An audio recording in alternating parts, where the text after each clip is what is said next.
the training per the training that we have trained, we are mentally we have mentally prepared for this game, and we are ready to deliver on Friday. Firstly, I would thank the coach for the opportunity that he has given to us with the young ones, and we have learned a lot from the senior players, and we are still learning and growing as well. From the under 17 youth level to the Black Queens, I think there's a lot of difference between, and I think the senior players, especially Portia, Alice Pisi, Jennifer Kujo, Grace Asantua, they are happy. They are helping us a lot. They are giving us a lot of advice and experience. So I think in all they have been with us on and off the field. So we are really grateful and happy with that. Of course, we are prepared. We were prepared to play the final. That's our first goal was probably to make the playoff, and then our goal in the group have been to push and be a little bit of an underdog, a great surprise. And to play the final, we worked really hard the other day. We were so close. So of course, yesterday we had a group of coaches and staff members and players that were really disappointed. But today is back on track again, and focus on the next game, and to make sure to do the best we can to win it. I think it's a good question, and I can be completely honest when I'm saying it's in one way a little difficult, because like I said, at least what I've seen the whole time is gold, and now we can't get it. But in the other hand, if you're looking at that expectation from the most of the people, at least the people outside of Ghana, have been that no one have been talking about Ghana like a team that actually can play the final. And we have only been in the playoff one time, I think, in 19 years or something like that. So that what we are doing right now in this tournament is actually really good. So we need to remember that as well. And now is one game left, and to make sure that we do everything to make a good performance and to win the game. Yeah, the first game, of course, we played against South Africa. We lost with 2-0. I think it was a close game, a little bit of a 50-50 game. They scored, we didn't. But I also know that the important for us have been to grow into this tournament. And I said that already from the start. I know that this group wouldn't do the best game in the first game. We have been playing better and better and better. And I think that's a strength in this group, that we haven't been together for so long time. I signed with Ghana in February or something like that, and for I think 20 or 24 players, they're doing the first tournament ever, and many like young players, and they are learning and they are growing, like Stella here. I mean, she didn't play in the start of the tournament, and in the Morocco game, at least like for 60 minutes, she was outstanding. And I mean, the future is really bright for us, and the future is coming fast. So I think we are already a better team now than we were like a few weeks ago. So and of course, it's the good thing to lose a game is that you can see and watch, and hopefully you can change things to the better. The first goal was to make the playoff, and then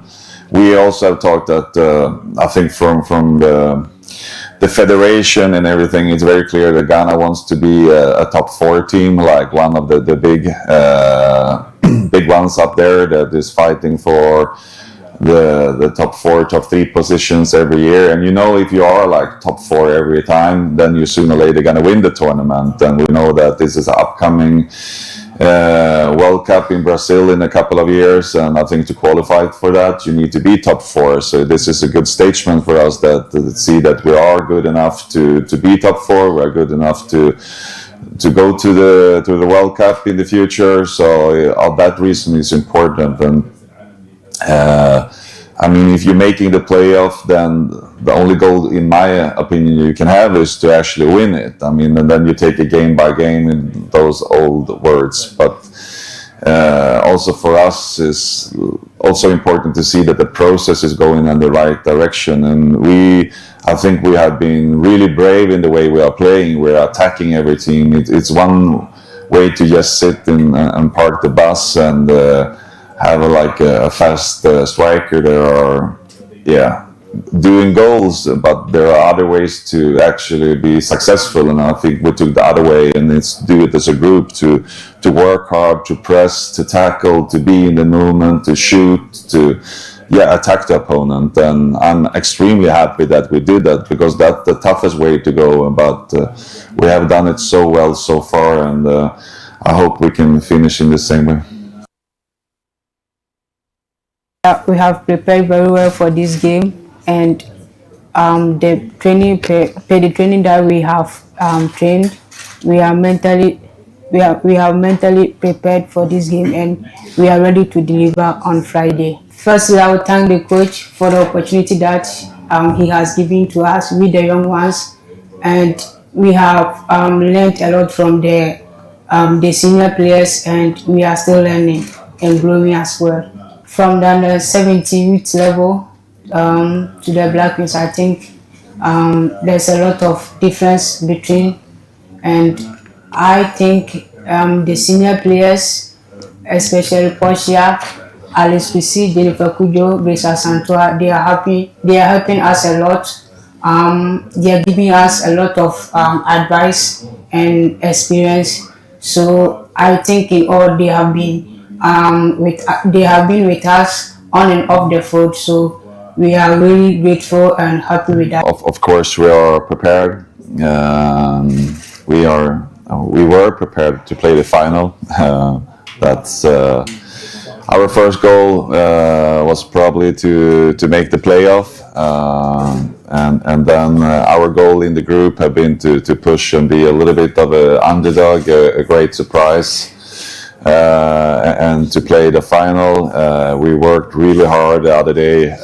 We were so close. So of course, yesterday we had a group of coaches and staff members and players that were really disappointed. But today is back on track again, and focus on the next game, and to make sure to do the best we can to win it. I think it's a good question, and I can be completely honest when I'm saying it's in one way a little difficult, because like I said, at least what I've seen the whole time is gold, and now we can't get it. But in the other hand, if you're looking at that expectation from the most of the people, at least the people outside of Ghana, have been that no one have been talking about Ghana like a team that actually can play the final.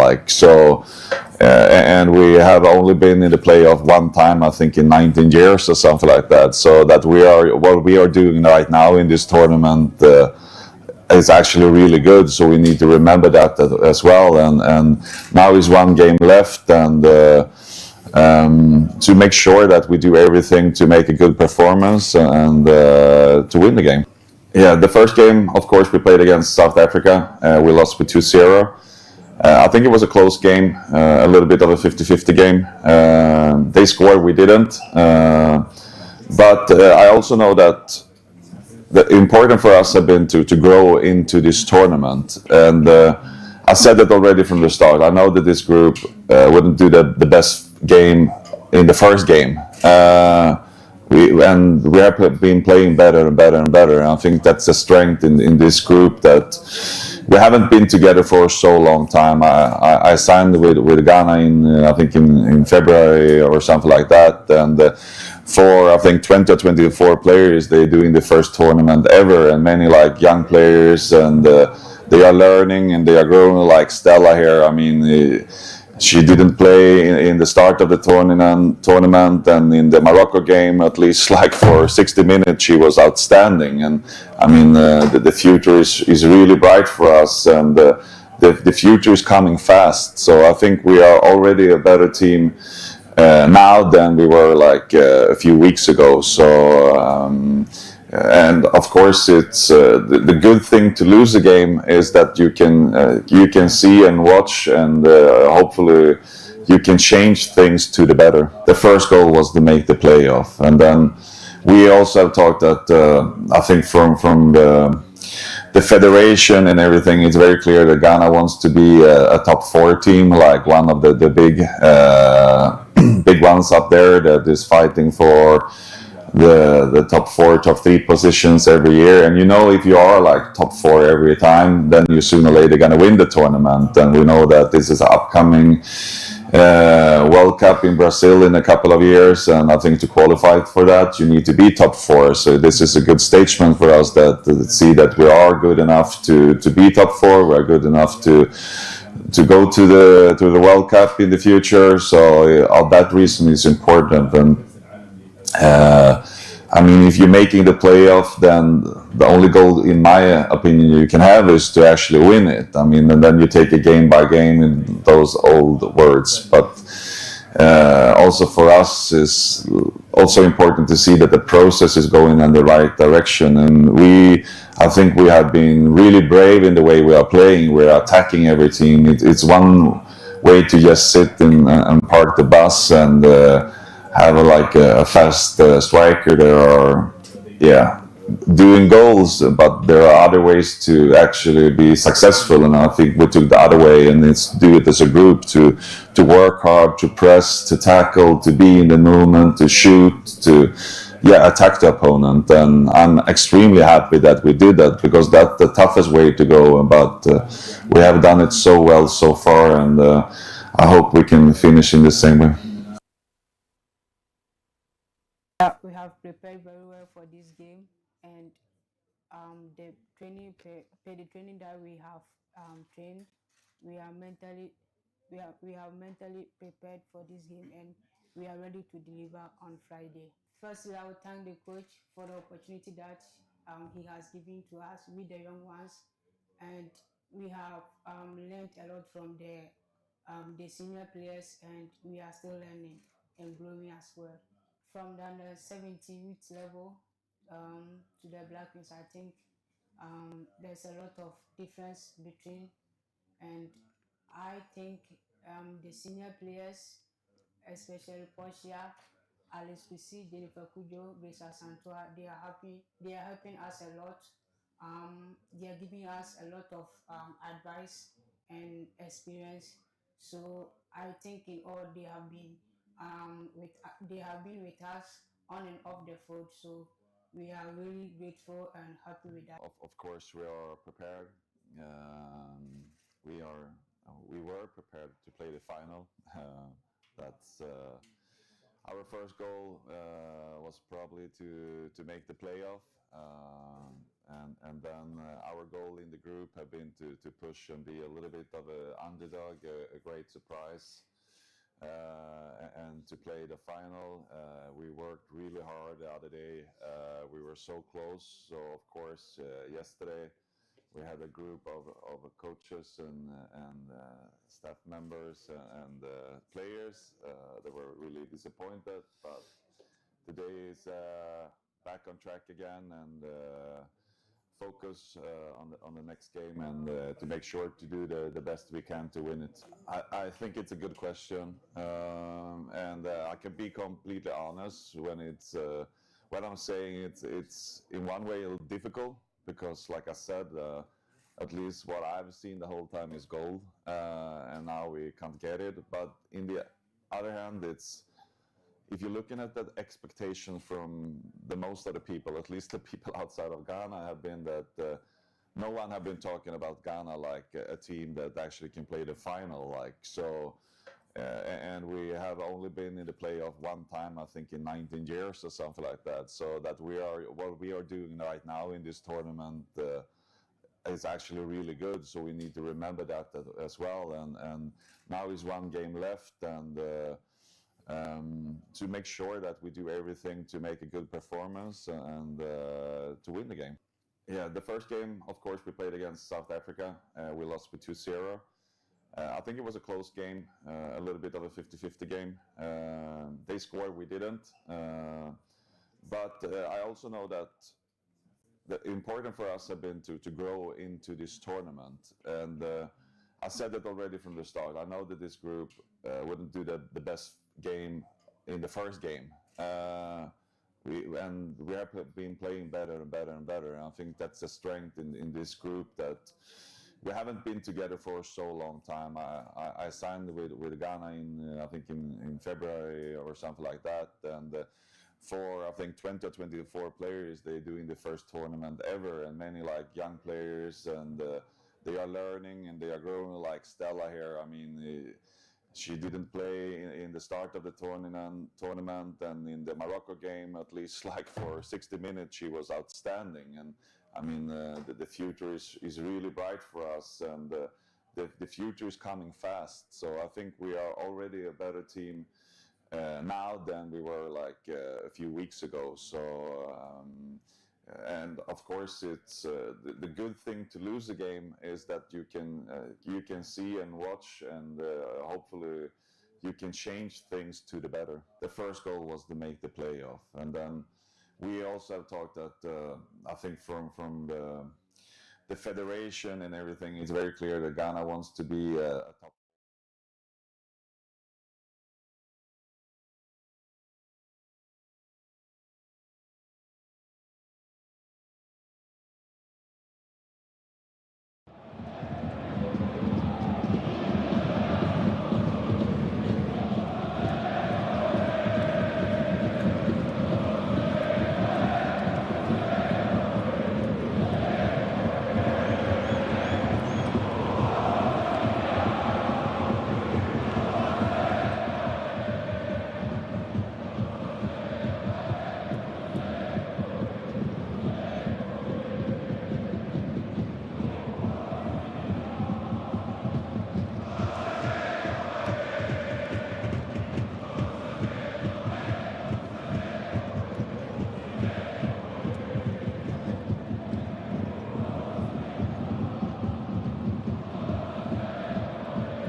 It is a place for the bronze medal match, and a huge amount of money also for that particular one. Remember, the Banyana are the defending champion, but the Black Stars will be hoping to win one medal for the first time in a very long time. Football Temple brought to you by our studios. Welcome to our live coverage of the third place match at the Women's African Cup of Nations, the Total Energies Wafcon 2024. Have you been enjoying the tournament so far? Remember, a final is still yet to be played, involving the host nation Nigeria, the host nation Morocco, I beg your pardon, and 9-time champions, the Super Falcons of Nigeria. But today our attention will be on the third place match. They call it the losers match, the losers final between the two losers from the semi-final. My name is Abdul Kadri Radio Asensio. Of course, I will not be doing this alone. I've got my man, my commentator, who will be doing it while, of course, be chipping in all of the analysis. The regular face, you know, the bishop, the man who will give you all the grammars and take you through this game in everything the game speaks for. Before we go into all of the games and all of the lineup of the both side, we must say, of course, I wish Salgado the very best. Of course, the last time Nigeria played against South Africa, she did suffer an injury and she had an operation, but right now she's out of that operation, and she's now recuperating to take her almost the end of the year to get back on our feet. But let me bring in my guy, so Arinze Chimaduabuchi Chukuno. So Arinze, the Bishop one. And also, it's good to have you for this third place match. Nice to be here. It's good to, like you said, it's called the losers final. Scratch the losers. Come on, it's a final. Both teams are battling for silverware.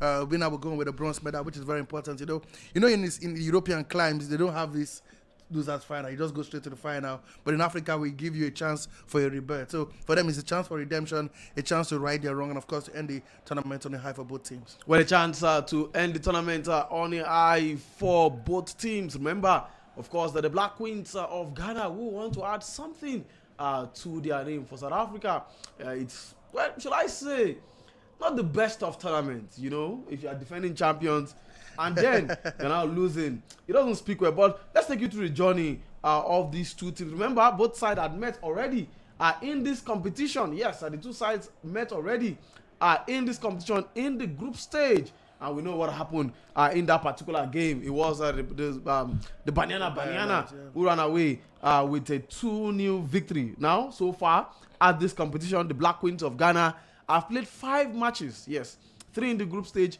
1 in the quarterfinal, 1 in the semi-final, and of course, they will be playing their 6th match of this competition. Now, the Black Queens have won 2, have drawn 1, and have lost 1. Let's just take you through the Black Queens. That's talking about the Ghanaian team. Their journey so far before reaching this stage. They began the competition with a 2-0 loss in their opening game against the Banyana of South Africa, and then played out a 1-1 draw against Mali in their second game. That was then followed by a 4-1 thumping of Tanzania to book their place in the quarterfinals of this competition. They then took out Algeria on penalty shootout in the quarterfinals after regulation time ended goalless, before then eventually succumbing to the same penalty shootout South Africa, to of course Morocco, the host nation, in the semi-final. After that game also ended goalless. For Ghana, they've so far in this competition, yes, for the Black Queens of Ghana, they've scored 6 goals in this competition, and they've conceded about 5 goals. Yeah, and they've considered about 5 goals already in this competition with a plus advantage of just 1. And so let's look at the Black Queens so far. Yes. 6 goals scored, but they've considered 5 goals. It means they are not more of a scoring side, but they know how to concede. Yeah. They've conceded in almost all of their games, except the game against Algeria, where they played out a goalless draw against the Algerian side. Like you said, they seem to be a team that easily concede. When you score 6 goals and they concede 5, it tells you that you have a defensive issue, like they say. The good thing about it is the fact that, like you said, they give as much as they get. It's almost even 6-5. They score as much as they concede. So you cannot say, okay, they're conceding on like a truckload of goals, but they do concede. And don't forget as well, they conceded 2 goals against the same Bayana team in the group stage, Jenny Sepusenswe, and of course Linda Matoho both scoring in that game. That tells you that, of course, that they can be hot. You know, if you attack them, they seem to be inexperienced, because apart from them, Portia Boake, there seem to be a lot of inexperienced players around the team. So for me, I think it's something that South Africa will be licking their lips and saying, okay, we can't have a go at this team. They concede a lot of goals. It's a problem. It's their own Achilles heel. And if we can get 1 or 2 goals, then maybe we can be victorious. Don't forget, they'll be buoyed by the fact, like I said, that they won the group stages, which is very important for that they keep the momentum going. For South Africa, come on, it's no shame we lose to Nigeria, 9-time champion. So they want to end well, and for a team they've beaten before, I think they'll fancy their chances. Well, for a team they've beaten before, they will definitely fancy their chances in this particular game. This particular game will be played at the Stade Louis in Casablanca, where, of course, the semi-final game involving South Africa and Nigeria took place. So for the South Africans, it's a familiar territory, and that's where they played most of their group games. Also, so for the Ghanaians, hopefully, they will be sizing themselves up to see if they can get something. Alice QC is Ghana's top scorer at this competition with 2 goals. And of course, Evelyn Badu, their danger player, has got all 1 goal in this competition. Should South Africa be worried with players like this? Yeah, like I said, most of the players in Ghana are very young players. If you look at the way you could see they're relatively new, and that's why I give kudos to the manager of the team on what he's done with these young players. You know, it's been a long time we saw Ghana being in the semi-finals of the Wafcon. Very, very long time. You know, there were they were the biggest rivals of Nigeria, and they fizzled out. They evaporated, and to get them back to in the semi-final, to me, is progress for the Black Queens of Ghana. Yes, they've got some young team. They will learn. That, to me, it's still a work in progress. I think you look out for this Black Queens team, the next 2-3 AFCONs, they could compete against the top teams. But of course, they're young. They will end their dues. They will pay the price, and that's why they're so. Most of the goals you see they consider in the competition, if you follow the competition properly, these are mistakes that shouldn't be happening. But like I said, they're buying their way into the top. It's a gradual process, and I think that's why the pressure is a lot on Bayana because Bayana just heading to this tournament were defending champions. They've got a manager who is, if not the best manager in Africa, a must win for Bayana. For them, if they don't win, it's not really a bad tournament for them. I think they've punched far above their weight. They've scored goals, they've conceded goals, but most importantly, they've got into the semi-final. And don't forget, they pushed Morocco all the way to penalty shootout. For me, that's the story of the tournament for me. So for me, I don't care what the result be today. I think in the back of their head, they know they've done. But if they win this one, it's an icing on the cake for a tournament that has been absolutely fantastic for the Black Queens. If they do get the results, then I think in Accra, Kumasi, they will be in Pram. I tell you, they will be happy because come on, they would heading to at the start of this tournament. You wouldn't have given them a chance to be where they are. Well, before we go to the Banyana, and onto, of course, we are just writing the semi-final game involving Ghana and, of course, the Atlas Lionesses of Morocco in that particular encounter. Now, this is it for me. Now, Ghana took the lead early in that game. Of course, was it in the first half? The first half, in the first half, true. Of course, in Yameka, when they scored that goal, Stella, of course, in Yameke, who plays for NJNY Go Time out there in the United States of America, and somehow should have controlled the game up until, well, should I say Morocco had a little bit of luck and did score that equalizer, which, of course, the goal had a little bit of controversy and all of that. But it was a semi-final that the Black Queens had in the taking, and maybe it might have just been Ghana in the final against Nigeria and Morocco playing this particular game against, of course, South Africa. I think they threw it away. They were totally dominant. I think they created more of the clear-cut chances. I mean, as much that Morocco were the ones who were creating the chances, passing the ball around, left, right, and center. Most of the passes were diagonal. What you would realize is the fact that they were not breaking the back line of the Ghanaian team. Even the goal they scored was fortuitous. You know, a deflected shot, goalkeeper came out. You know, but again, Morocco would take it. You know, they say, goal is a goal. It doesn't matter how he gets in, just get the ball in the back of the net. So Morocco, the Atlas Lionesses would take it. But again, on the gameplay, you realize that Ghana will feel hard done by because again, like you said, they scored a fantastic goal, beautiful header, hit the crossbar, smacked into the back of the net. They should control the game. Unfortunately, they let that go slip in the second half. And even the extra time, they looked like the team that were likely to score up until shootout. They couldn't keep their nerves. And again, I think they will look at it to me as a big chance miss because they should be, like you said, on paper, nobody give them a chance. But if you look at the way they played in the semi-finals, they should be the one playing the finals and not Morocco. But hey, it's football and these things happen. Well, it's football and these things happen. Of course, remember Ghana, of course, went through back-to-back extra time and then penalties in their quarterfinal and semi-final games. So it means that the Black Queens have played more minutes than any other team remaining at this Women African Cup of Nations Morocco 2024. Now let's go to defending champions, the Banyana of South Africa, coached by no other than Desire Ellis, I beg your pardon. Yeah. So before they lost to Nigeria in the semi-final, South Africa had gone a whopping 11 games unbeaten in all competitions before that loss to the Super Falcons of Nigeria. However, let's look at their journey so far at this Women African Cup of Nations. They began their campaign with a 2-0 win over the same opponent they are playing today, the Black Queens of Ghana, and then played out a surprise 1-0 draw against Tanzania, despite the fact that Tanzanians were reduced to 10 men and then thumped Mali by 4-0. They went on to play Senegal in the quarterfinals and needed the lottery of penalties to edge the West Africans. In the semi-finals, they were booted out by 9-time champions and record champions, the Super Falcons of Nigeria, by 2-1, courtesy of goals from, of course, if my memory still serves me right, we had Esther Okoro. Was it Esther Okoro? No. Was it the 3-0 victory? No, the Nigeria-South Africa game. Okay, it was, of course, a goal from, of course, Rashida Ajibade. And, of course, Michelle Alozie. Thank you so much. For the correction. Come on, I'm getting old, just 2 days ago. I just forgot about it. But let's look at South Africa so far in this tournament. The Banyana scored 2 in their first game, scored 1. I've been able to score 8 goals so far, and I've considered 3. Now they are a good scoring side. Of the 5 games they've played at this competition, they've kept 3 clean sheets. So it means the Ghanaians must be at their best to be able to breach a South African side that has scored 8 goals and have only let in 3 goals. I think, like you said, before the game against Nigeria, considered only 1 goal. They've got a fantastic goalkeeper in Lamini. what a fantastic goalkeeper. They've got also Bambeni, one of the standout defender for me in this competition, even though it was a hand that led to the penalty for the Super Falcons in the semi-final. But like you said, they've been a bit compact. Even the goal Nigeria scored in the 90 minutes of play was more like a fluke, but again, we'll take it. Nigerians Every will take goal it. is a goal now. Absolutely. So defensively, they were quite solid. They gave as much as they got. And the good thing is about it, they've got firepower in them. I know they're missing the service of Tembi Kaklana, who is their captain, talisman, their leader, who said she decided not to go because she wanted, according to her, footballing leave. But they got Jetna Supusenzwe. She's fantastic. I think she scored against them. They got Linda Maktohu. I think she scored twice so far in this competition. If you look at them, the right wing back, Ramalepe, a very good player as well. So the attacking wise, they're solid defensively. But I can tell you, their biggest threat, of course, is their attacking hold.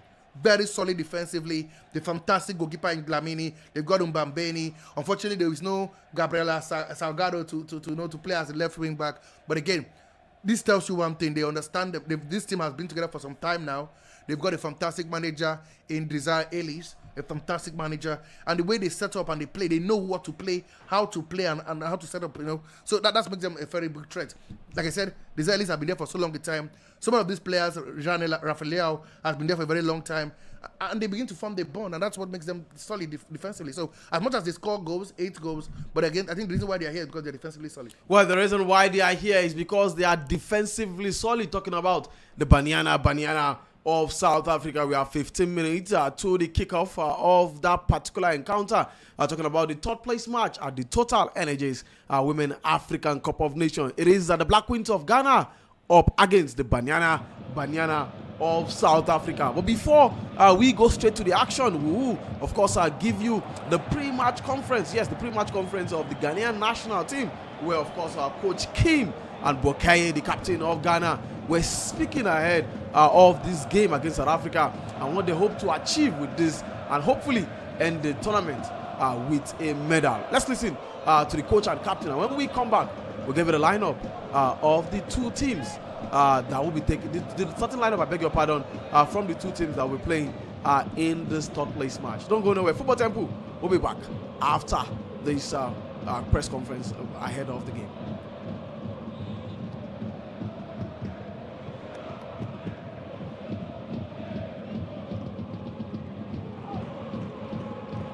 For the top 4, top 3 positions every year, and if you are like top 4 every time, then you sooner or later gonna win the tournament. And we know that this is an upcoming World Cup in Brazil in a couple of years, and I think to qualify for that you need to be top 4. So this is a good statement for us that to see that we are good enough to be top 4. We are good enough to go to the World Cup in the future. So all that reason is important. And if you're making the playoff, then the only goal, in my opinion, you can have is to actually win it. And then you take it game by game in those old words. But also for us, is also important to see that the process is going in the right direction. And I think we have been really brave in the way we are playing. We're attacking every team. It's one way to just sit and park the bus and have a fast striker. There are, doing goals, but there are other ways to actually be successful. And I think we took the other way, and it's do it as a group, to work hard, to press, to tackle, to be in the movement, to shoot, to attack the opponent. And I'm extremely happy that we did that, because that's the toughest way to go. But we have done it so well so far, and I hope we can finish in the same way. We have prepared very well for this game, and the training that we have trained, we have mentally prepared for this game, and we are ready to deliver on Friday. Firstly, I will thank the coach for the opportunity that he has given to us, with the young ones, and we have learned a lot from the senior players, and we are still learning and growing as well. From the under 17 youth level to the Black Queens, I think there's a lot of difference between, and I think the senior players, especially Portia, Alice Pisi, Jennifer Kujo, Grace Asantua, they are happy. They are helping us a lot. They are giving us a lot of advice and experience. So I think in all they have been with us on and off the field. So we are really grateful and happy with that. Of course, we are prepared. We were prepared to play the final.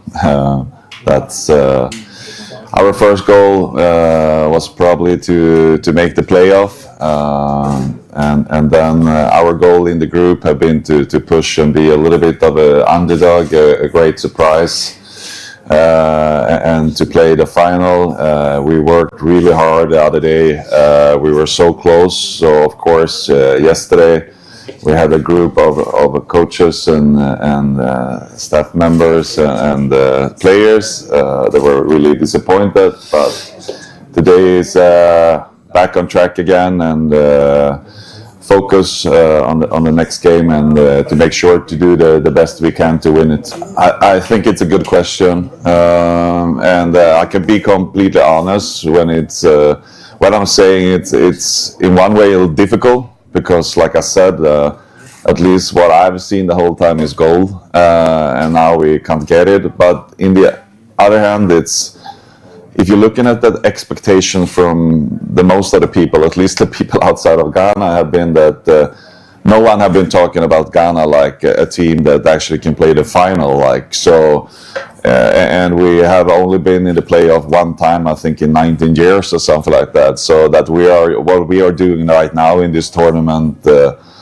is actually really good. So we need to remember that as well. And now is one game left, and to make sure that we do everything to make a good performance and to win the game. Yeah, the first game, of course, we played against South Africa. We lost with 2-0. I think it was a close game, a little bit of a 50-50 game.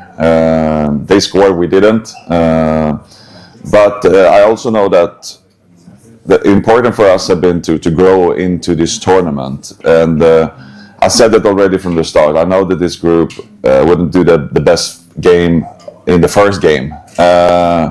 We have been playing better and better and better. And I think that's a strength in this group that we haven't been together for so long time. I signed with Ghana in February or something like that, and for I think 20 or 24 players they're doing the first tournament ever, and many like young players, and they are learning and they are growing, like Stella here. I mean, she didn't play in the start of the tournament, and in the Morocco game, at least like for 60 minutes, she was outstanding. And I mean, the future is really bright for us, and the future is coming fast. So I think we are already a better team now than we were like a few weeks ago. So.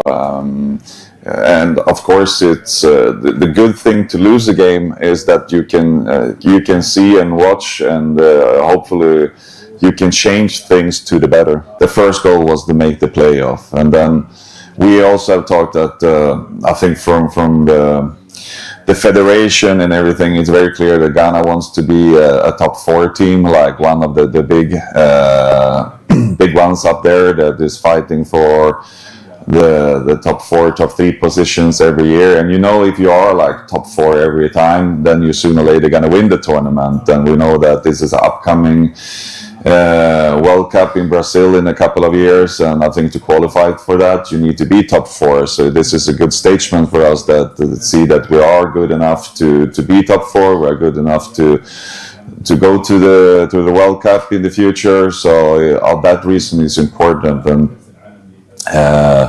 I mean, if you're making the playoff, then the only goal, in my opinion, you can have is to actually win it. I mean, and then you take it game by game in those old words. But also for us, is also important to see that the process is going in the right direction. And I think we have been really brave in the way we are playing. We're attacking every team. It's one way to just sit and park the bus and have a fast striker there, or doing goals, but there are other ways to actually be successful, and I think we took the other way, and it's do it as a group, to work hard, to press, to tackle, to be in the movement, to shoot, to attack the opponent. And I'm extremely happy that we did that, because that's the toughest way to go, but we have done it so well so far, and I hope we can finish in the same way.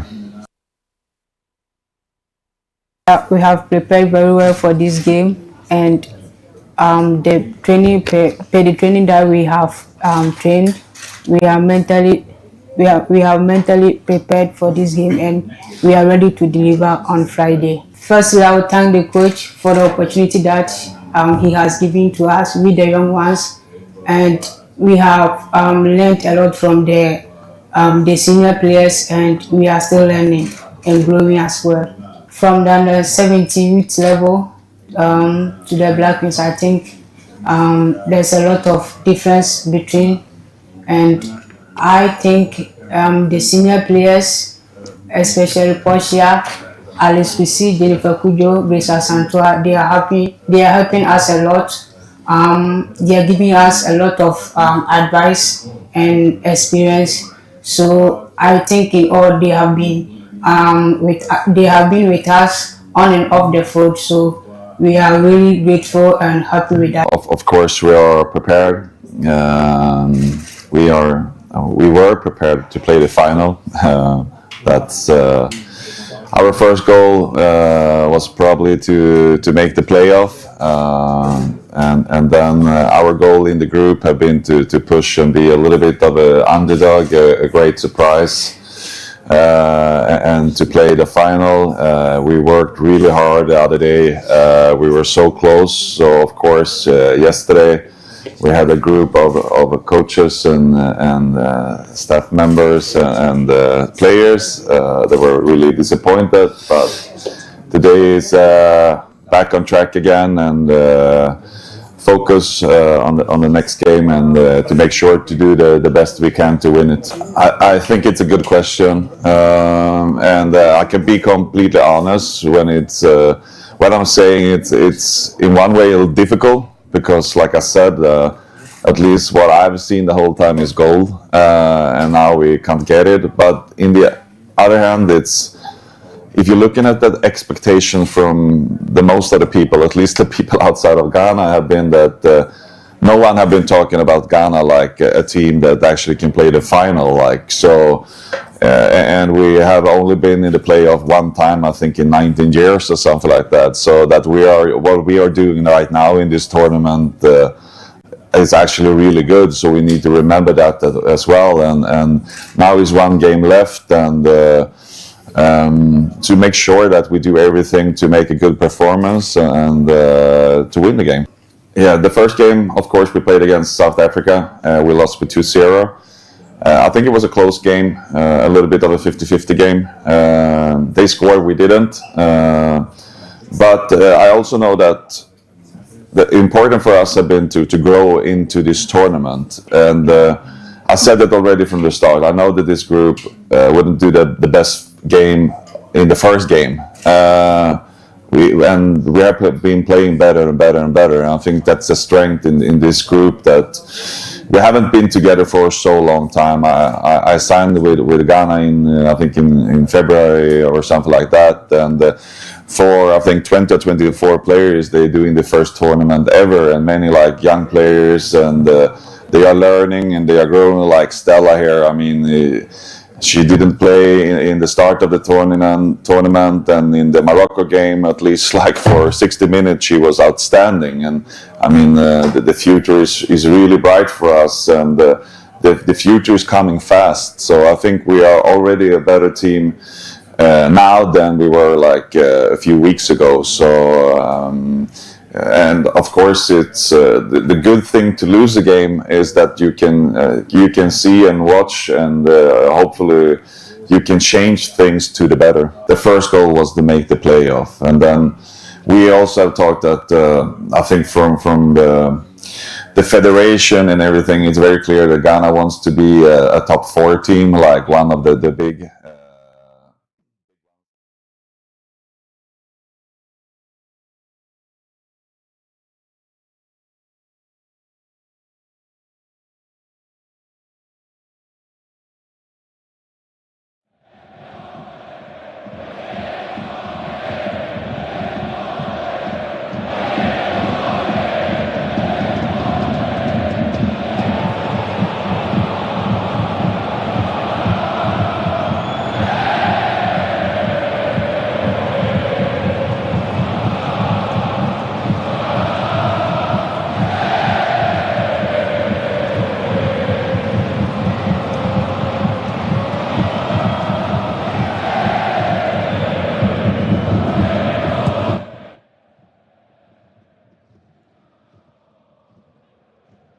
action from Casablanca, where it is the Banyana who entertain the Black Queens of Ghana in the third place match of the Women African Cup of Nations. Football Temple, of course, brought to you by our studios.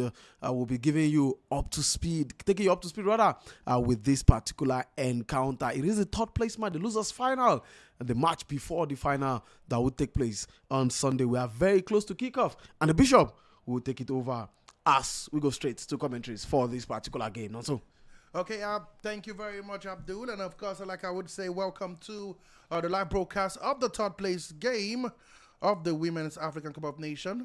It is the game between the Black Queens of Ghana and the Banyana, known as the girls of South Africa. Okay, we'll go quickly to the lineup of the teams. Let's start off from, of course, the Black Queens of Ghana, who are setting up in a 3-4-1-2 formation. In goal, you have Conan. And the three-man defense, you have Doe, Patri Bueke, you have Kwerewa. In the midfield, you have Yeboah, Kudjo, Asantewa, Kusi. Yemke will just be behind, of course, Boye, Hakokai, and Badwai. For South Africa, of course, before we go to kickoff, we've got South Africa in a 4-1-4-1 formation. Just as we wait for kickoff, officially kickoff in this game between, of course, South Africa and, of course, Black Queens of Ghana. From of course, with the Realo jersey, of course, is the Black Queens of Ghana. They will be trying to attack from the left-hand side of where I'm watching from, and of course, South Africa will be on their away kit, the green jersey, and they'll be attacking from the right-hand side. Okay, South Africa quickly on their ascendancy. Just was a early on the corner kick for South Africa. Of course, that was Haga Magai, I beg your pardon, who tried to hit one at goal. But unfortunately, you could see a good block there by the defender of Ghana. And it will be a corner kick for South Africa. Though, a quick start there, of course, from South Africa. Well, pacey start for the, of course, Banyana, the girls are of South Africa. They probably looked at their game against Nigeria, where they had a slow start, and the Super Falcons were by far the better side, and probably told themselves, why not give it a good head start and probably see if we can get the first goal in this game and unsettle the Ghanaian side. But Ghanaians were also up to the task to defend that one, and there is no danger for now before the corner kick is taken. The first corner of this game. A corner kick from South Africa. Poor clearance, but again, finally she gets there at the end. A good shot in South Africa. But unfortunately, of course, the goalkeeper is not worried. Kone. And a roll out for a goal kick for South Africa. Good strike there from Linda Matoho. That was a bit ambitious, a bit audacious. But again, was what to try in the first 2 minutes of the encounter. Quick goal kick. South Africa, of course, it is Ghana. Trying to pass out from the back, a player from the back. Boake will go long. Trying to find her teammate. Unfortunately, she finds the South African player, Rabalipi. Of course, South Africa trying to do the 1-2. Again, it's still a dig-dong affair. Both teams still sides it out. But it'll go out, roll out for a throw-in for the Black Queens of Ghana. Again, you could see again that replay. Did he hit the hand? Of course, I'll come back to Abdul in a moment. But for now, it's a throw-in to, of course, South Africa. And the referee is trying to calm the nerves. Boke, of course, in the ears of the referee. But the referee is having none of it. Still Ghana. Good turn, dispossessed. Foul, says the referee. Free kick for the Banyana of South Africa. Abdul, you saw that hand, but we'll go back to that incident. Well, I don't think it was hand. It was just under our legs, and no problem at all for either the VR or the referee to be worried about it. So it was a clean challenge. Well, maybe missed it at the first time of asking, but definitely got to the second point of asking. And for the South Africans, they've started better of the two sides, but the Ghanaians look like they are not scared. They also want to take the game to, of course, the Banyana, talking about the Ghanaians, and see how it's possible for them to try and strike first in this particular game. Of course, Desiree Ellis has gone with a very strong starting lineup. Linda Matloho, one of the best players from South Africa, in the starting lineup. So there's absolutely no problem at all for the Banyana so far in this particular game. 3 minutes played, and I would probably say the Banyana are not worried, and I'm taking this game 1 minute after minute. Another poor pass there from South Africa. You can see Desiree Ellis, the coach or the gaffer of course, the Banyana, dishing out instructions. But again, South Africa should watch it, playing out from the back, almost cost them in that one. But again, they recovered well and shot it out. Poor pass again from Ghana. South Africa with the ball. tries to find, that's Magaya, returns the ball to her teammate. A good 1-2 with South Africa. What can she do? Unfortunately, who's there again? Knock knock, it's Boake clearing her lines. Again, but yet again, under poor pass, South Africa with the ball. Trying to pass the ball, keep playing, keep ball at the moment. Long ball forward. Unfortunately, too long for Sensway, and that one will be cleared away by. Unfortunately, again, Ghana can't seem to keep the ball on their feet. Every clearance seems to be back to the South Africans, but it looks like that's offside, says the referee. South Africans seems to be jittery, Abdullah. It seems they haven't found their. I think poor passes from the both sides in the opening exchange so far. Ghana with poor passing. South Africa also not connecting better passes against Nigeria. South Africa had about 90% pass completion rate, but I've seen misplaced pass so far in the opening 5 minutes of this game, and it's something both managers need to, of course, speak to the team about. The Israelis and of course, Kim of Ghana, who also need to tell his players to keep the ball on the feet and move this ball if they probably want to find a goal in this one. One thing I always believe: who scores first in a game like this will always have the advantage, and in a game where both sides maybe not evenly matched, because the South Africans are by far the better side and reigning champions, might have lost in the semi-final, but they are still a threat when it comes to African football. But for Ghana, it's been a long time, for the Black Queens of Ghana at this stage of the competition. So they will want to at least try and see if they can get a medal for themselves. Historically, the Black Queens have got the upper hand in this encounter. They've won 15 to Bayana's 8, and don't forget they met earlier on in the competition, of course, with South Africa winning by 2-0. Courtesy goals from Jermaine Sepusenswe and of course Linda Matoho from the spot. However, Bayana has got the better recent head-to-head with 2 wins in their last 3 AFCON games. Okay, still moving on. We still see, of course, you can see South Africa, good football there by Ramalepe. Long ball forward. Unfortunately, the pass again. Nice idea, but his execution, of course, leaving a lot to be deserved. It seems South Africa are trying to play from the long ball. They've learned their lesson from Nigeria, and they know sometimes you just need to play it long and hope that your player gets it. South Africa, good control. Foul, says the referee. Advantage, the Black Queens of Ghana. That's just number 5. Who wins that one? Talking about no other than Asantewa. Good control there by Asantewa. Foul there, of course, from of course, that was Magolola who created that foul. But of course, now Ghana still going. Can they get the first? Don't forget, they scored first in the first semi-final. A good cross there, but again, good defending there by Haweni.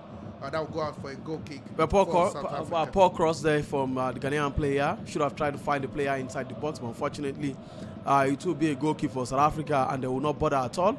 A chance for the Banana to recoup and see how they can play from the back again. It's been ding-dong so far. Nothing exciting to see from both sides. I think we've seen more of players trying to be individually brilliant for themselves to create chances in this particular game, but the Ghanaians have not been able to keep the ball better to their feet compared to what we see from the South Africans when they are on the attack. I like the fact that the South Africans want to build from the back, like you rightly said earlier.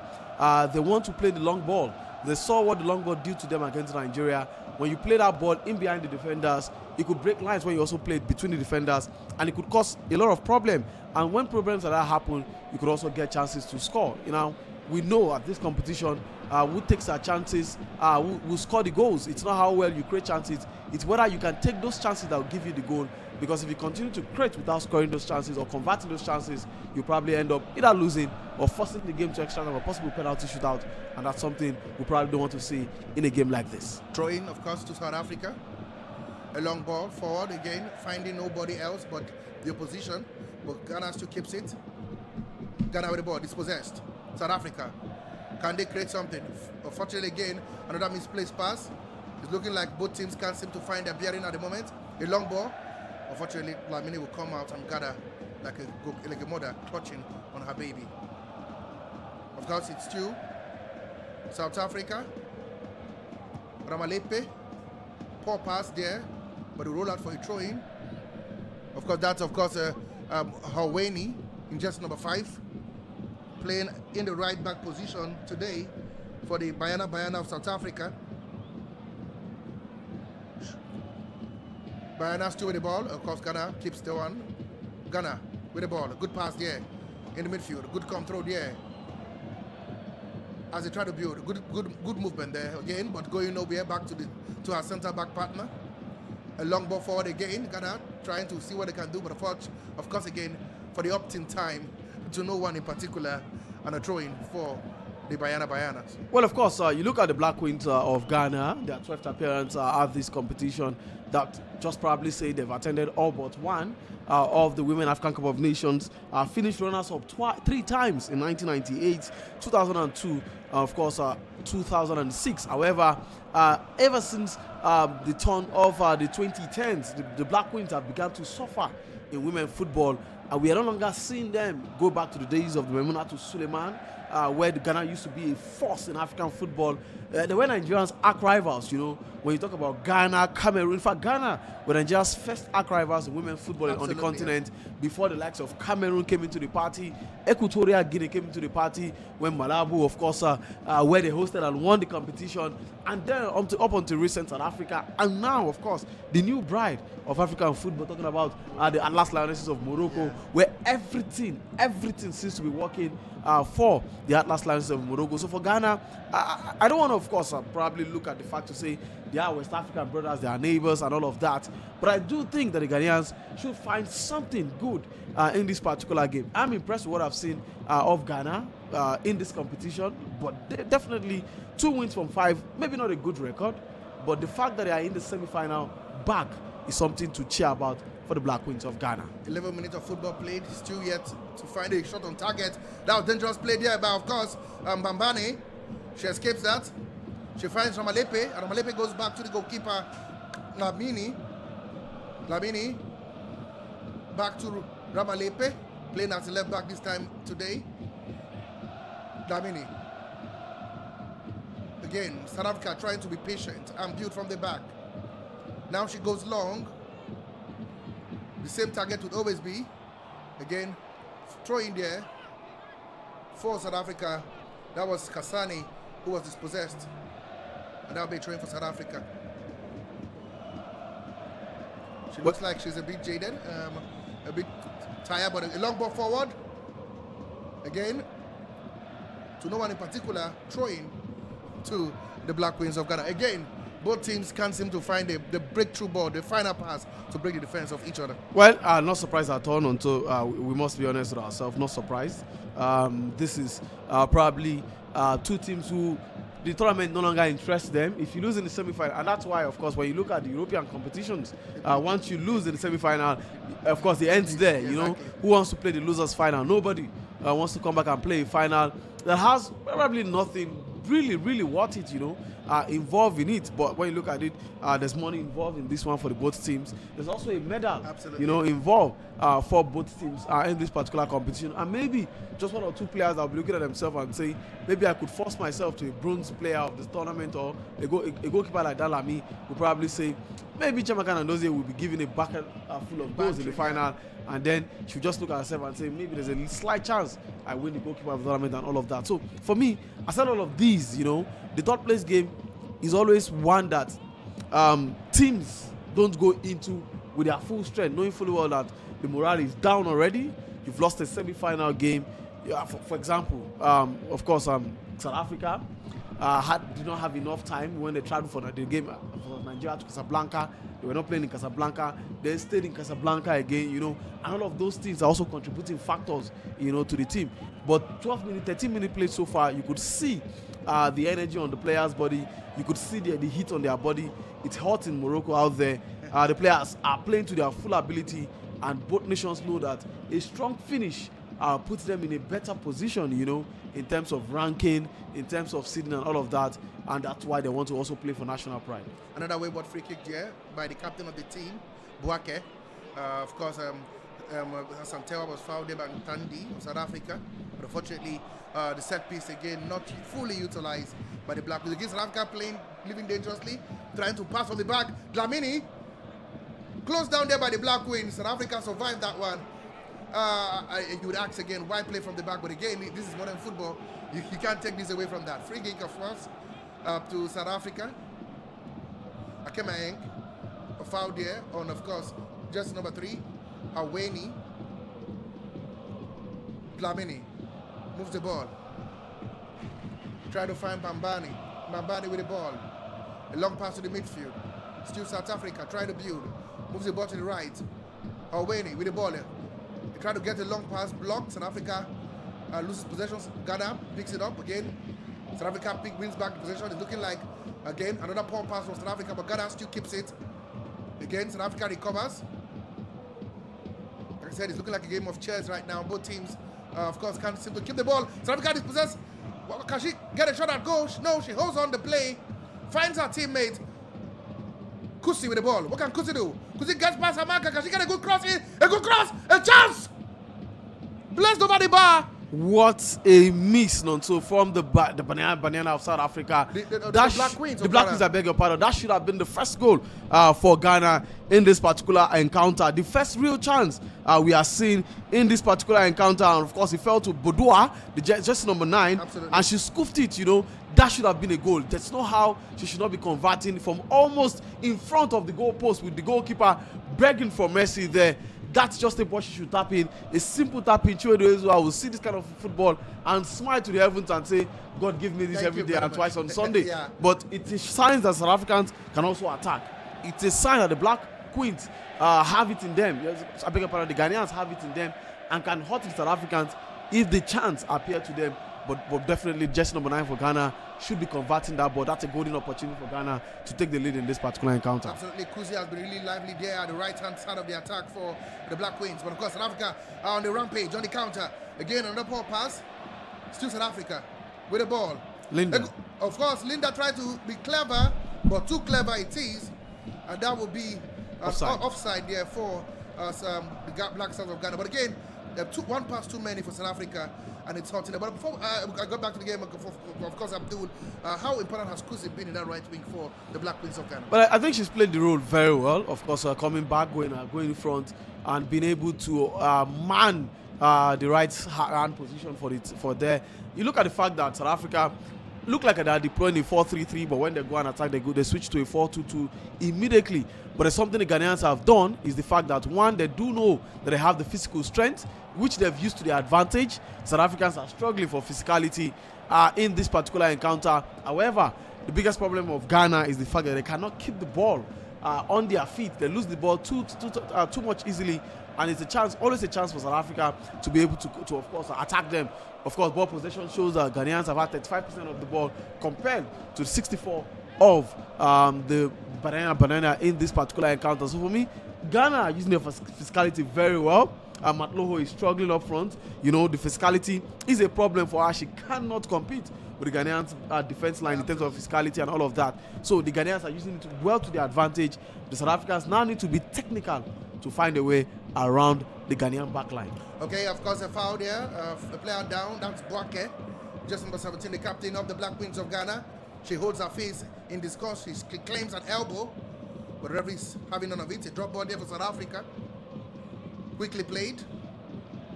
Moving the ball to Bambane, a centre-back partnership. Of course, for South Africa, works magic, I tell you. Gemede finds, of course, Dlamini. Dlamini finds, of course, Gemede. Gemede is still with the ball. What can she do? Can she look up and find a man? Yes, she goes long. And the target would always be, of course, it looks like that's Linda. No, not that's Magaya, beg your pardon.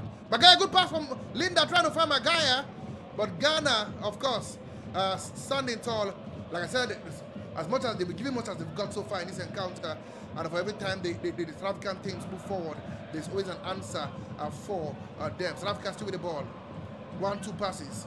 South Africa with the ball. Every says a free kick, an infringement. Player holding her ankle. That's of course just number 18, Owini.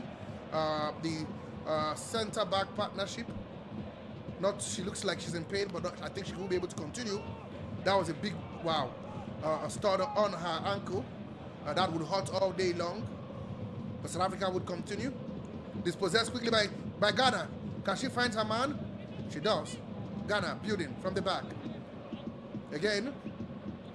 Goes back to the captain in Boake. Boake goes back to the goalkeeper, Kone. Ghana can't seem to find space in the midfield. Only option for Ghana so far has been long balls, and yet again, they wait, finds Kone. South Africa's pressing has been a bit suspicious in this encounter, giving Ghana a lot of chance to wait and play long. The long ball forward finds her teammate. Ghana with the ball. Again, they recycle it back again to the center back. A long ball forward, trying to find, of course, the right back. Of course, South Africa will clear, but again, just by our whiskers. Quick throw. Get another throw in. Both teams are having. Well, I think 20 minutes played so far, and the Ghanaians have come fully into this particular encounter. I think Ghanaians are no longer scared of the big name. Talking about the Banyana of South Africa. They finished talking about Ghana in the 2016 edition. They did win a bronze medal, and probably since then they've not had a medal at the Wafcon. And we look at themselves and say we can still get something from this tournament if we do. The need to remember in 2018, the Black, of course, when they hosted, it was shocking as they had to exit in the group stage of the competition. Talking about Ghana, failed to make it to the 2022 edition. Also did not qualify in the 20 and then qualify for the 2024 edition right now, where they are now in the semi-final. So for me, I think I've been impressed with what Ghana have done so far. They just need that goal to be able to, come out of their shell. They've been a better side in this particular encounter in the last few minutes. The South Africans look like they're taking the game slowly and trying to get into the game gradually for Ghana, because they do have the physicality, they do have the physical strength. They are playing that's their advantage, and the South Africans now need to use, of course, technicality and technical ability to be able to break them. And if there's something I enjoy about this Ghanaian side, is the fact that they're not scared to keep on to the ball in dangerous positions, despite the fact they know they could still lose the ball, but they still want to keep it. Like I said, 20 minutes played so far, still goalless in Casablanca between Ghana and, of course, South Africa. South Africa still picked up the ball in dangerous position. South Africa, a good kind of chance to strike at goal. She keeps it instead. Recycle it back to, of course, Haweni. A good cross. Unfortunately, the answer is Kone. Kone gathers, but at least on the second attempt, she keeps it. Again, against South Africa, trying to get crosses into the box, but again, they don't look the tallest of players, but again, they say, oh, come on, if you don't buy the ticket, you would not fly, and that's what they're doing. South Africa, Ghana, I beg your pardon, moving the ball quickly. A good ball forward, trying to find Kusi. It looks like everything coming from her. A good pass forward again for Ghana. Can she, although she's well marshaled there by the center back, and narrow the angle, she's going nowhere. And of course, at the end of the day, she can only buy her team a corner kick. Well, I think good build-up play there from the Ghanaian number 9, talking about Dua, of course, exactly. Holding the ball there.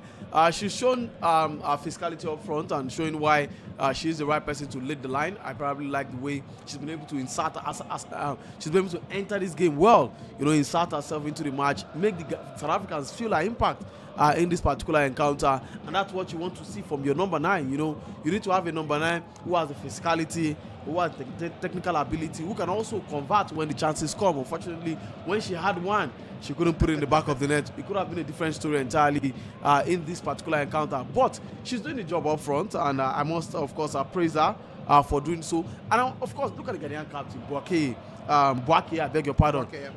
Defensively, she's solid, coming to take the corner kicks and all of this. I think for me, what a chance. Big chance there spawned.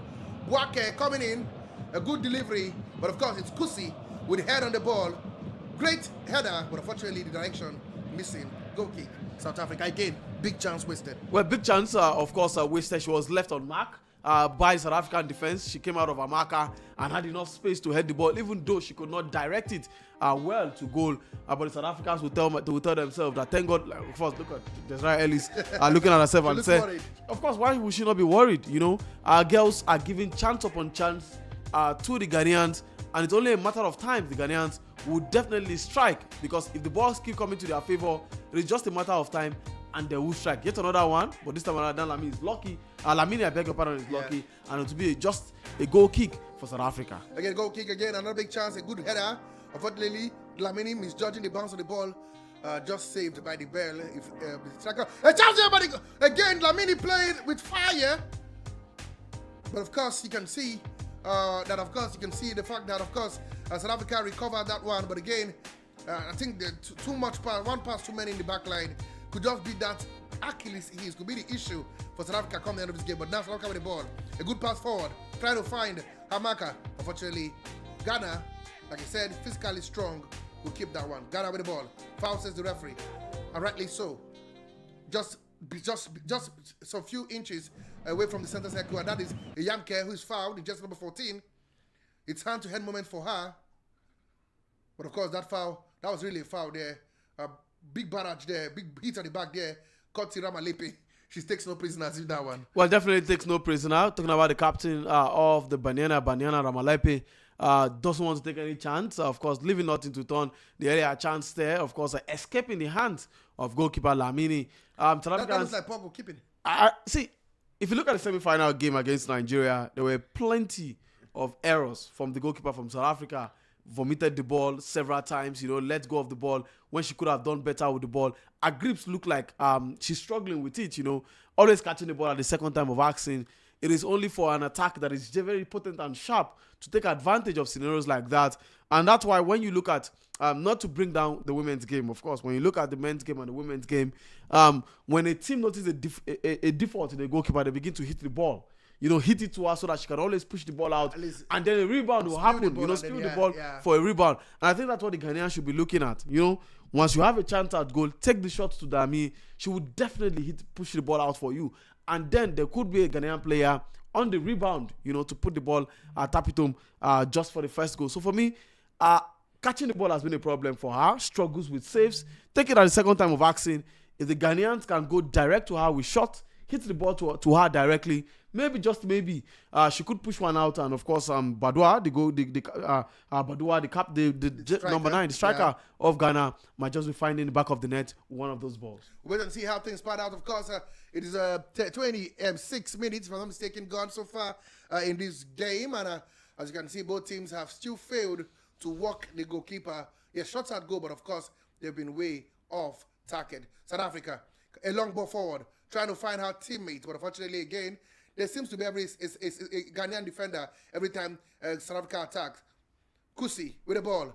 She's quick. She's fast. She finds her teammate there. A good pass. A good cross at the right back. Can she find the header? Unfortunately, still Ghana. Can they recycle it? A good cross there. South Africa living dangerously. Danger not fully averted yet. A shot at goal. Straight to the hands of Dlamini. Ghana are asking question. Asantewa with that shot, Abdul.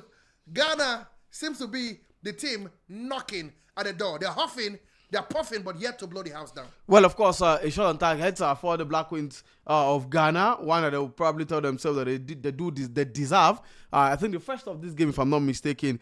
And it just means that they're listening to what I'm saying. Somehow, maybe the coach is passing instructions to the players also. Hit the ball, keep hitting the ball. The chance will come from hitting the ball straight at Dlamini. Not the best of goalkeepers, not the worst of goalkeepers. Also, yeah. She's one of the better goalkeepers on the continent of Africa. But of course, she has her flaws. And where are the flaws? The fact that she struggles to grip the ball at the first time of asking, and that's the advantage the Ghanaians must take. We've just seen one shot. If 2-3 of this can come straight to her, it might just be a chance for the Ghanaians to find the first goal in this game. Asantewa again fouled. She seems to be like the Trojan in the heart of the defense of South Africa, of Ghana, beg your pardon, everywhere and anywhere. Again, she wins another free kick for her team. Asantewa, a fantastic player so far. Just number 5 again, wins the team a free kick. Can they now make use of the set pieces like Abdul just said? You can see the fact that the goalkeeper spills the ball a lot of times. Wait and see how this one pans at the free kick for Ghana. Quickly take it across in. Is that a chance against South Africa? And that is no order. It looks like that's a Hawadi with a decisive touch. That would have been exactly, that's Mbambane, I beg your pardon, just number 13. The experienced centre back with that delectable touch. Cleared the ball out for a corner kick. Ghana, they are smelling blood here. Well, I think the Ghanaians are knocking on the doors. I've been knocking for the past 10 minutes. The last 10 minutes, I beg your pardon. Boake, the captain, will take this corner kick for them, like she did in the last one that almost resulted to a chance for them to score the goal. And then probably see how they can continue to put pressure on the South African defense. For me, I think Desiree Ellis needs to talk to our girls to wake up. The Ghanaians are asking all of the right questions, are having all of the chances in this particular encounter. It's only a matter of time. They might just be presented with the right opportunity to take their chances. You can see the coach of South Africa just cursing his luck, acting how his team has failed to score. Ghana, rather. Ghana, beg your pardon, how his team has failed to score in this encounter. Again, it's that center back pairing of Howani and Bambeni standing tall. A free kick for South Africa, and Dlamini will take it. Wait and see if she passes from the back again or she goes long. But I tell you, the Ghanaians have pressed and pressed so well in this encounter, trying to suck off all the spaces for South Africa to exploit. Dlamini will go long. Yeah, she pushes her players forward. And will go long. Dlamini, a long ball forward. In the heart of the midfield. Ghana wins that ball on second attempt. Still Ghana. A good pass. A good turn. Dispossessed. South Africa will pick a ball on the counter attack. Again dispossessed by Ghana. Ghana with the ball. No foul, says the referee. Play on, says the referee. A good pass to the wing. Finds her teammate. Still Ghana with the ball. Ghana building up nicely and wonderfully. Still Ghana. No foul, says the referee. Finally, the referee is called to stop the play for a player down. And of course, it looks like South Africa, a player is down for South Africa. That looks like Linda Matoho in just number 10 for South Africa, holding her shin. Looks in serious pain there. But of course, Abdullah, 30 minutes gone so far in this game. Who do you think will be the happier of both managers? Well, I think the Ghanaian manager will be happy with what he's seen so far of his girls. We all know that both sides met in the group stage and they lost by 2-0. Yeah. An advantage for South Africa psychologically coming into a game as huge as this, talking about the third place match where a medal, I beg your pardon, is at stake for both sides. So 30 minutes played, of course half an hour played so far. The South Africans will look at themselves and say we can do better. For the Ghanaians, they'll look at themselves and say, I think we've got it in us, if we can hold the defending champion, because they are still the defending champions up until they lose it tomorrow night, yeah. Where of course Nigeria will take on Morocco. Don't forget, we'll also be here to give you live updates this time around from Rabat. Yes, from Rabat, the final of the Women African Cup of Nations. Our team will be on ground for the final in Rabat, bringing the game live to you from the stadium in Rabat, where Morocco will take on Nigeria. Meanwhile, let's come back to this again. Dlamini is on her feet, is on the floor. Yeah, she was on the floor 2-3 times against Nigeria. Yeah. Hopefully, it is nothing serious. But for this game so far, I think the Ghanaians will be happy with what they are seeing of their girls. Better play, pushing the side, ensuring that they are creating chances. All that is missing is just to find a way to put the ball into the back of the net. Ghana have played more games, more minutes in this tournament so far, but it looks like South Africa look like a team that is tired. Do you think the physicality is beginning to take a toll on the player, Linda Mato on the ground now, Dlamini as well?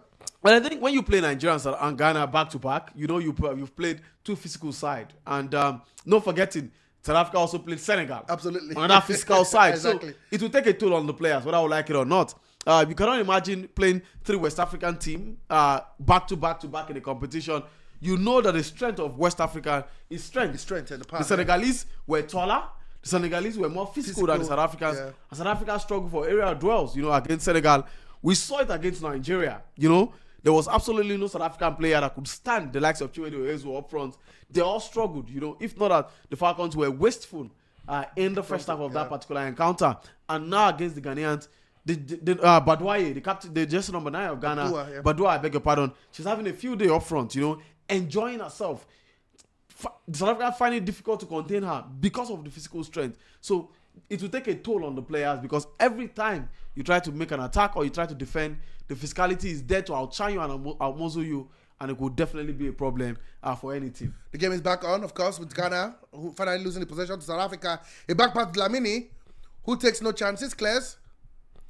Dispossessed by Ghana. Ghana still with the ball. Ghana trying to find spaces. Moves the ball to the left-hand side. Find Kuzi. Kuzi, good control. Moves the ball to Asantewa, who has been fantastic. A good pass by Santewa. Find Kuzi. Kuzi delivers a short come cross. No problem for Dlamini. Dlamini will come and gather it all day long. Again, like I said, she keeps the ball on the ground, trying to play from the back. Moving the ball gradually. Dlamini. Long ball forward, Dlamini. She goes short to Basberi. She's possessed. No, she's not. South Africa playing from the back. I don't understand or fathom what South Africa are doing right now. But again, that will be a free kick. Referee says no. Throw in to the Black Queens of Ghana. That's Bambane. Loses the ball in a very dangerous position. Ghana will go long.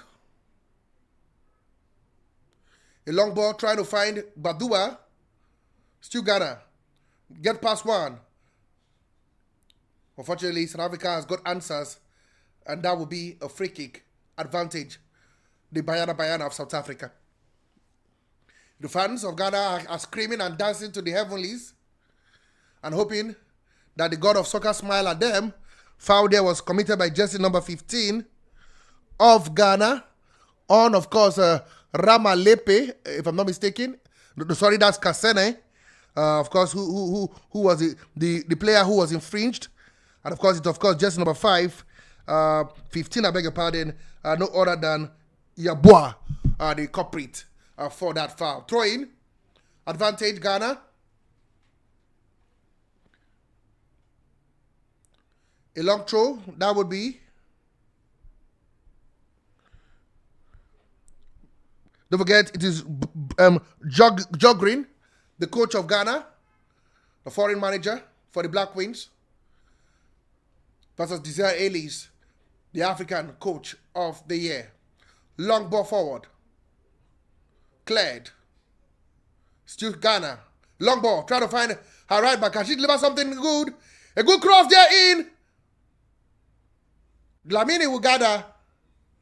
Again, the crosses are coming in. Yeboah again. With that cross. Ghana could possess the ball. Still Ghana. Can they find a shot at goal? Blocked. Long ball forward. Good control there. Asantewa in the midfield.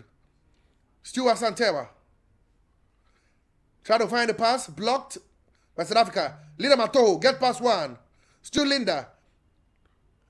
One touch too many. Tries to find Ramalepe. But unfortunately finds a defender of Ghana.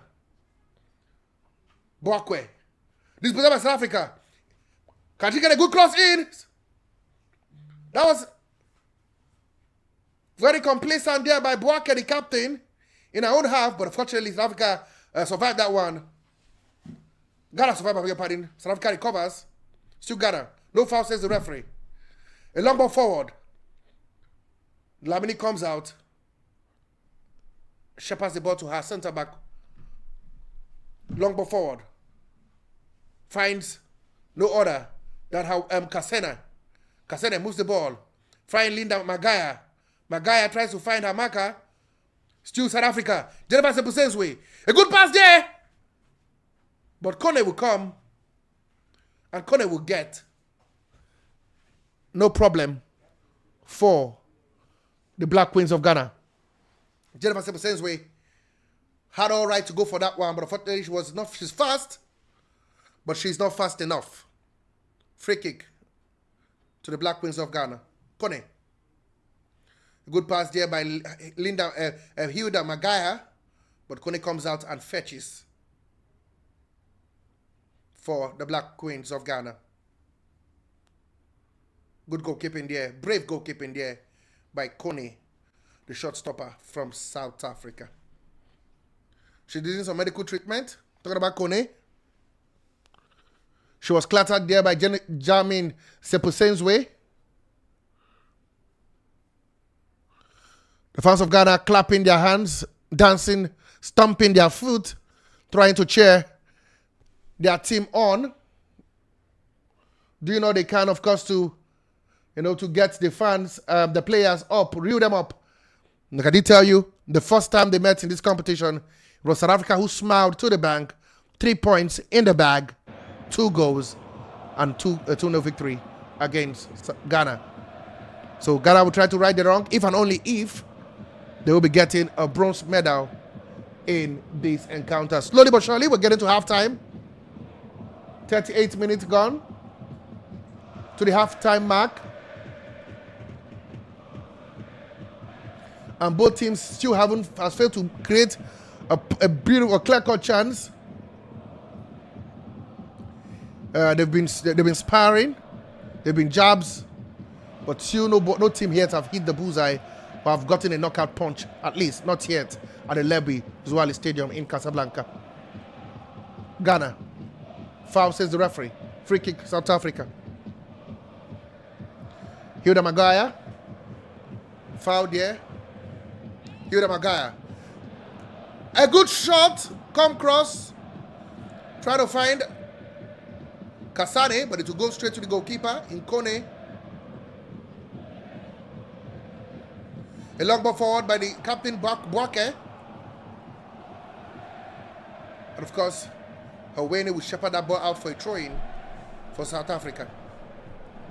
Ramalepe now moving from left back to right back. Now Ramalepe playing at the right back for South Africa. Don't forget, she played at the left back in the last game. And what a player she can be. Utility player for South Africa. Bambane moves the ball to Hawene, who now plays at left back. Good football there. Good pass there. Unfortunately, dispossessed by Ghana. Again, one touch too many, but Ghana still with the ball. A good pass. Good pass here to the wings.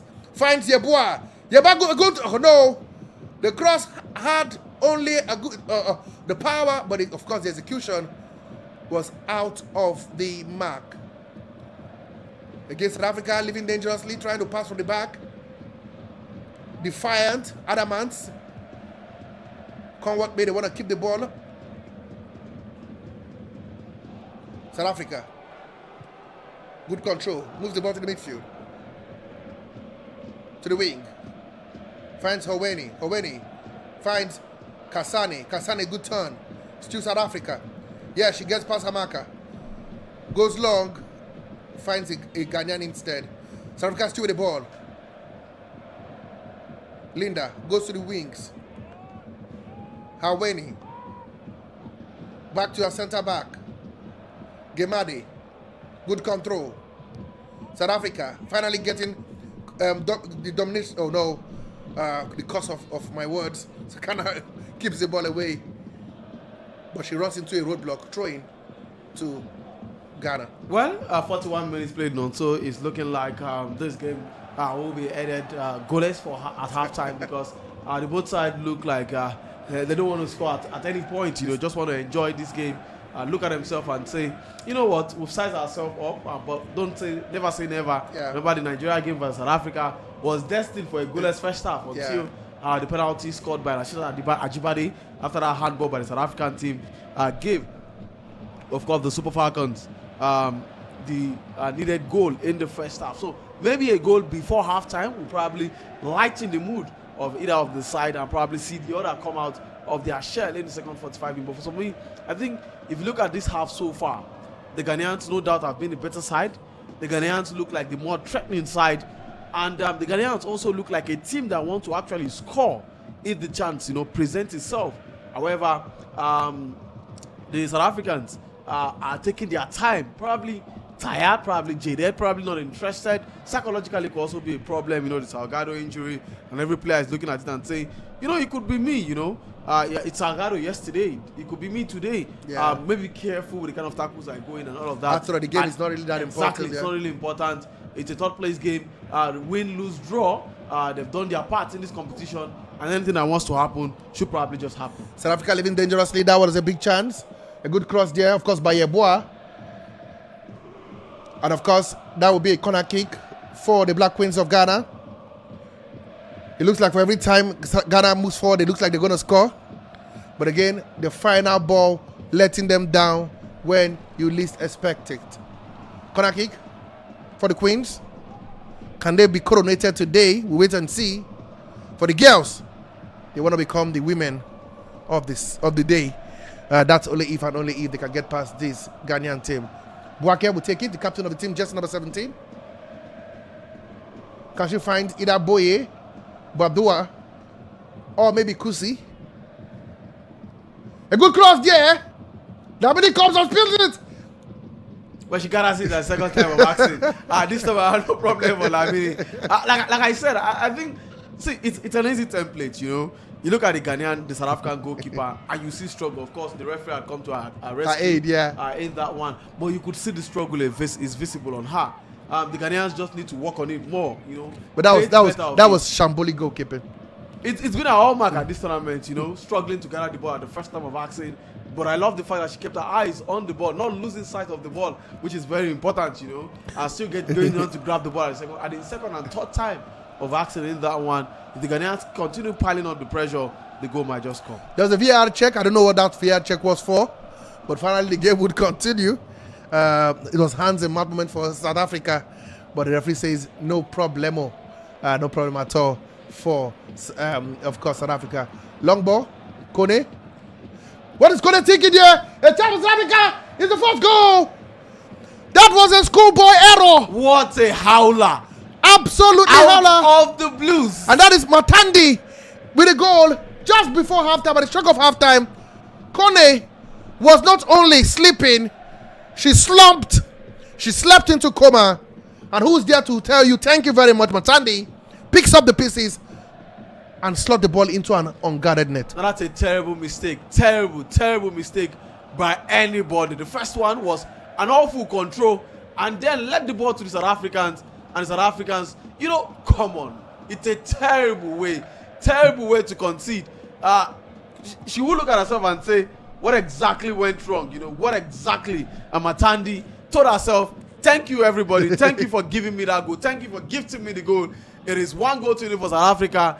And like I said, you know, it was goalless up until halftime in the semi-final game. And then bang, we saw that error, the handball, and it led to a goal. I've just seen it right now. It's a terrible goalkeeping by every standard. Terrible football goalkeeper should be ashamed of herself because it's something that she should not be happy about. I think Christmas, it's a terrible error to do. Conlan at this point of the competition. I think Christmas came early in July. That was a gift and compulsory howler. Come on, that was like a dagger in the hearts of Ghana, who I think this goal came out against run of play. And especially for a player like Santewa, I don't think she'll be happy saying that anything in the back of the net. But again, that's what football brings to the table. Where the question is, we're getting slowly to halftime, Abdul. We hear there's 2 minutes of, if I'm mistaken, of added time. We get official confirmation of that. Come on, if you're the coach, if you're Bogojin, the coach of South Africa, of Ghana, I beg your pardon, how would this change your halftime talk? Well, I think it has changed the entire scope of this game because South Africans were the team struggling, but all of a sudden, they are now the team at ascendancy with the goal they've just got just before halftime. They're going to the break feeling pumped, you know. We have the advantage. We have the goal. What it means is, does it tell a true reflection of what we're seeing? I don't think so. Just look at the goalkeeper. I feel so sad for her because now the first thing is the first rule as a goalkeeper when you get when you're not sure, clear your line. Yeah. So why did she try to control the ball in the first place? And when she lost the ball after controlling, kick it out.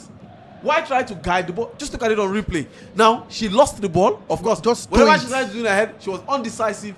Come on, that's a gift. Come absolute on. gift. Come on, the fans of Ghana would not be happy. I don't think Accra will be in silence as we speak. The Ghanaian fans in the comment section, I don't know how you feel right now. My Chale, how you feel right now? How you day for Ghana? As soon as I don't concede, they hope say the team no dey pain una too much, but make una no worry, Chale. Una side still come back, una fit get the goal for second half. And just South Africa, una go fit still win them. Okay, it's still South Africa right now. They won't care. One beat is 1-0. Just what the doctor would have prescribed just before halftime, like a morale booster or maybe an injection just to say, come on, get up from your slumber. And I think they will take it all day long, every day of the week and twice on Sunday. South Africa with the ball. Lost the ball to Ghana. Ghana keep the ball. Ghana moving the ball, dispossessed by the midfielder. Now South Africa playing keep ball. They will take a 1-0 lead to halftime. They wouldn't mind what is happening. Again, could it be another howler about Damini? It could be a game of howlers. Absolutely. But again, she survives that one. Still Ghana. Ghana. Still patient. Boake. Goes long. Good control there by Bodivoire. Bodivoire goes to the wings. Finds, of course, Yeboah. Still Yeboah. She's running to nowhere in particular and runs back to her teammate at right back. Moves the ball quickly to the attack. That looks like that's number 9, Badua. Yes, can she cross? She wins a throw-in instead for her team. Again, Ghana running in circles. The referee says no, throw it to South Africa. That was just number 6, if I'm not mistaken, who tried to get past Amaka. But unfortunately, that's good Joe. But unfortunately, the referee says, sorry, Ghana, throwing to the Bayana of South Africa. Well, of course, throwing for South Africa, elementary mistake from the Ghanaian goalkeeper, and a mistake she should not be making at this stage of the competition. At the time where she made such a terrible mistake, just before halftime. Now, a team is vulnerable in 2 ways: before halftime, at the start of the game, when they score a goal, absolutely, and of course when they also concede, because these are 4 points in a game where any team can be vulnerable, and we just see South Africa still with the ball. Is that offside? A long ball forward. He hits the crossbar. But the referee has finally called for halftime. But that would have been the goal of the tournament for me, to pick the ball, turn, and walk Lamine. Of course, he hit the crossbar, but that wouldn't matter. It's halftime at the Lebis Wally Stadium in Casablanca. And it is South Africa who would smile to the bank. It is South Africa who comes home bringing in the shields. They take the spoils for the first half. It is, of course, Matande with the goal in the 45th minute of play. South Africa won. Of course, the Black Queens of Ghana now. Of course, South Africa lead the Black Queens of Ghana in the first 45 minutes. The third place game at the Total Energies Women African Cup of Nations Morocco 2024. It is 45 more minutes to determine who takes home the bronze medal. Of course, for Ghanaian fans, so hopefully, the Black Stars of Ghana will be able, the Black Queens, I beg your pardon, of Ghana, will be able to shine in the second half. It's not been the best times for Ghanaian football, whether male, female, under 20, under 17. The struggles have always been visible, for a team that has not tested a podium finish since 2016. Absolutely. It's a chance for them to test yet another podium finish at the Women African Cup of Nations. We'll go on a break, and when we come back, the second 45 minutes of this encounter will be up. We will, of course, Coach Kim will bring into the game in the second 45 minutes to change it for Ghana, or whether with Desiree Ellis will consolidate on what our team has done so far in this game to try and see where, if they can get something in the final in the second half, I beg your pardon, of this competition. Of course, when we go on the break, we'll be, of course, giving you the preview of the match involving the Super Falcons. Yes, the Nigerian women national team, the Super Falcons, and of course, the Moroccan national side. Talking about the Atlas Lionesses of Morocco. We'll go on this break and enjoy the preview from our studios here as we look through to the final of the Women African Cup of Nations. Don't go nowhere. Football Temple, we're back for the second 45 minutes.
the Atlas Lionesses of Morocco, who are aiming to win the competition for the very first time in their history. For the Falcons of Nigeria, led by coach Justin Madugu, Nigeria has never lost in the final of the Wafcon. For Morocco, it is also history as they are making it to back-to-back finals for the first time in their history.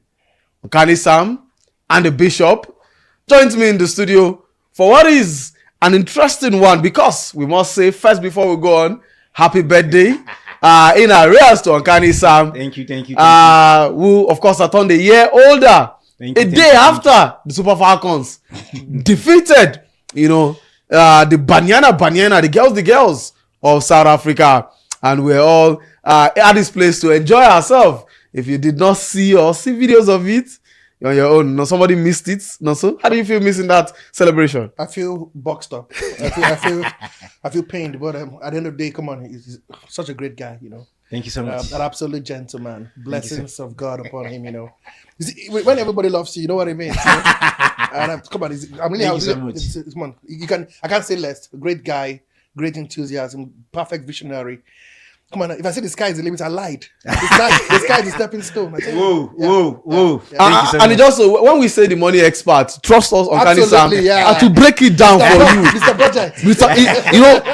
If Arsenal or Barcelona sign a player, He wants to know he's the not financial looking at it from The football angle. Nah. He has gone behind to look at what is the does cost it mean? implication for Barcelona Why if would they're they- playing for 20 games and then keep him out for 10 games. And of course, we'll just say happy birthday to Kani Thank you so Sam. much. We wish Thank you so much. of course, Sincerely all the appreciate. best in life. Sincerely appreciate. Thank you so much. Well, let's come now to the Women Africa Cup of Nations proper, Yeah. guys. It Yeah. is Nigeria up against the host nation. Now, they say Thunder don't supposed to strike twice. Yeah. But let's cast our mind back to 2023, if I'm not mistaken, or 2024, when the Super Eagles of Nigeria defeated South Africa in the semi-finals of the African Cup of Nations, and then went on To lose. to play the host nation Ivory Coast in the final, and we lost.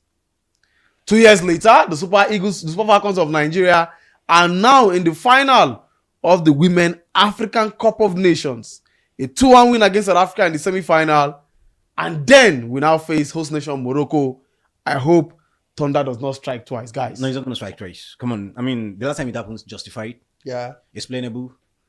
I mean, almost everybody has tasted that laurel in that squad as the last time it happens. Yeah. But this time around, we're talking about 13 debutants who are hungry, who want to taste that, and as at then a different gaffer, a different coach. No, I'm bringing The Super Eagles. Super Eagles reference To- in the last AFCON yeah, exactly. to Same what issue. is happening to the Yeah. Super Falcons. Yeah, okay. We beat South Africa and then went on to play Ivory Coast and lost And in the yeah. final. beat Now South we beat South Africa women we play and now play Morocco host nation. No, sincerely speaking, Morocco is in the final for just one reason, because they're the host nation, not because they're that talented.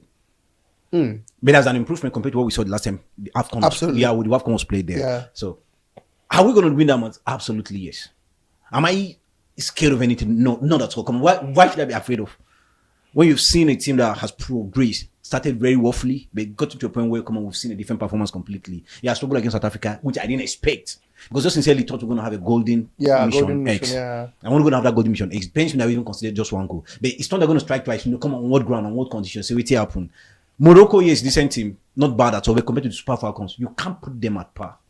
They are, like I said, they are in the final because they're the host nation. Take away that, come on, Morocco would have actually been in the final. And Ghana were wasteful. Ghana didn't take their chances. Yeah. Because take it or leave it, from Badu. Ghana were a better team. But that Antwi. penalty was worse than a school boy Boys, arrow. yeah, exactly. Absolutely shocking. But anyway, if you look at it from this point of view, where the fact that they've got some good manager, Pedros, who was there, took them to the first AFCON 2 years ago, where they hosted as well. Some of the key players in that squad as well, still there. Tagnod, Gerardi, Cheslin Chabak, and Marichi, the goalkeeper, who was also fantastic in the penalty shootout. They've got quite a kind of a solid team. But like you said, in this tournament, they haven't stepped up. And Marichi started they were making schoolboy errors in the first 2-3 games. The goalkeeper, Not convincing at all. who was solid at the last Wafcon. And then other apart from Chabak, to be sincere with you, I've never seen any player who has really stood up. Whether it's Tagnot or Gerardi, the 2 goals scored by Gerardi, unfortunately, are penalties. So that tells you when a striker is scoring only penalties is a problem. They scored 12, considered 6. Exactly. 11. And it's- 11. Okay, considered- scored 11. And Yeah, that tells you that they consider them in they- 11. it's Okay, 6, yeah, they're I shipping goals. And if there's one thing that the Super Falcons is known for, They're the not fact that shooting they shut up shop. They're on a mission. And I don't think they've not even considered they go out of open play. The only goal they considered was from the penalty shootout from Linda Matoho, who sent Chamaka the opening direction. Not from open play. So they've been quite solid. And again, I must go back to give on Snatcher Hale a knock on the head. A very experienced player, an absolute stalwart, She was only the making player. such a schoolgirl error in that manner at this stage of her career. He said no. Almost But exiting again, the Super Eagles. She's almost exiting the And Super Falcons. they say all is well that ends well. We won. Yeah, Okay, it ends so well. we scratched that. But I don't think she want to. Just to correct, Morocco have scored 12. The Super Falcons that have scored Scored 11. 11, So yes. they are the highest scoring side. They've I'm got, so you sure. know, They scored 12. you're not I'm so doubting sure it. of that, They've got yeah. players. I think the top scorer right now is Christian Chabak. She's got Yeah, 4 goals. 4 goals. We've got our own Chiwendu Hezwe. I With think she's 3 got goals. 3 goals as well.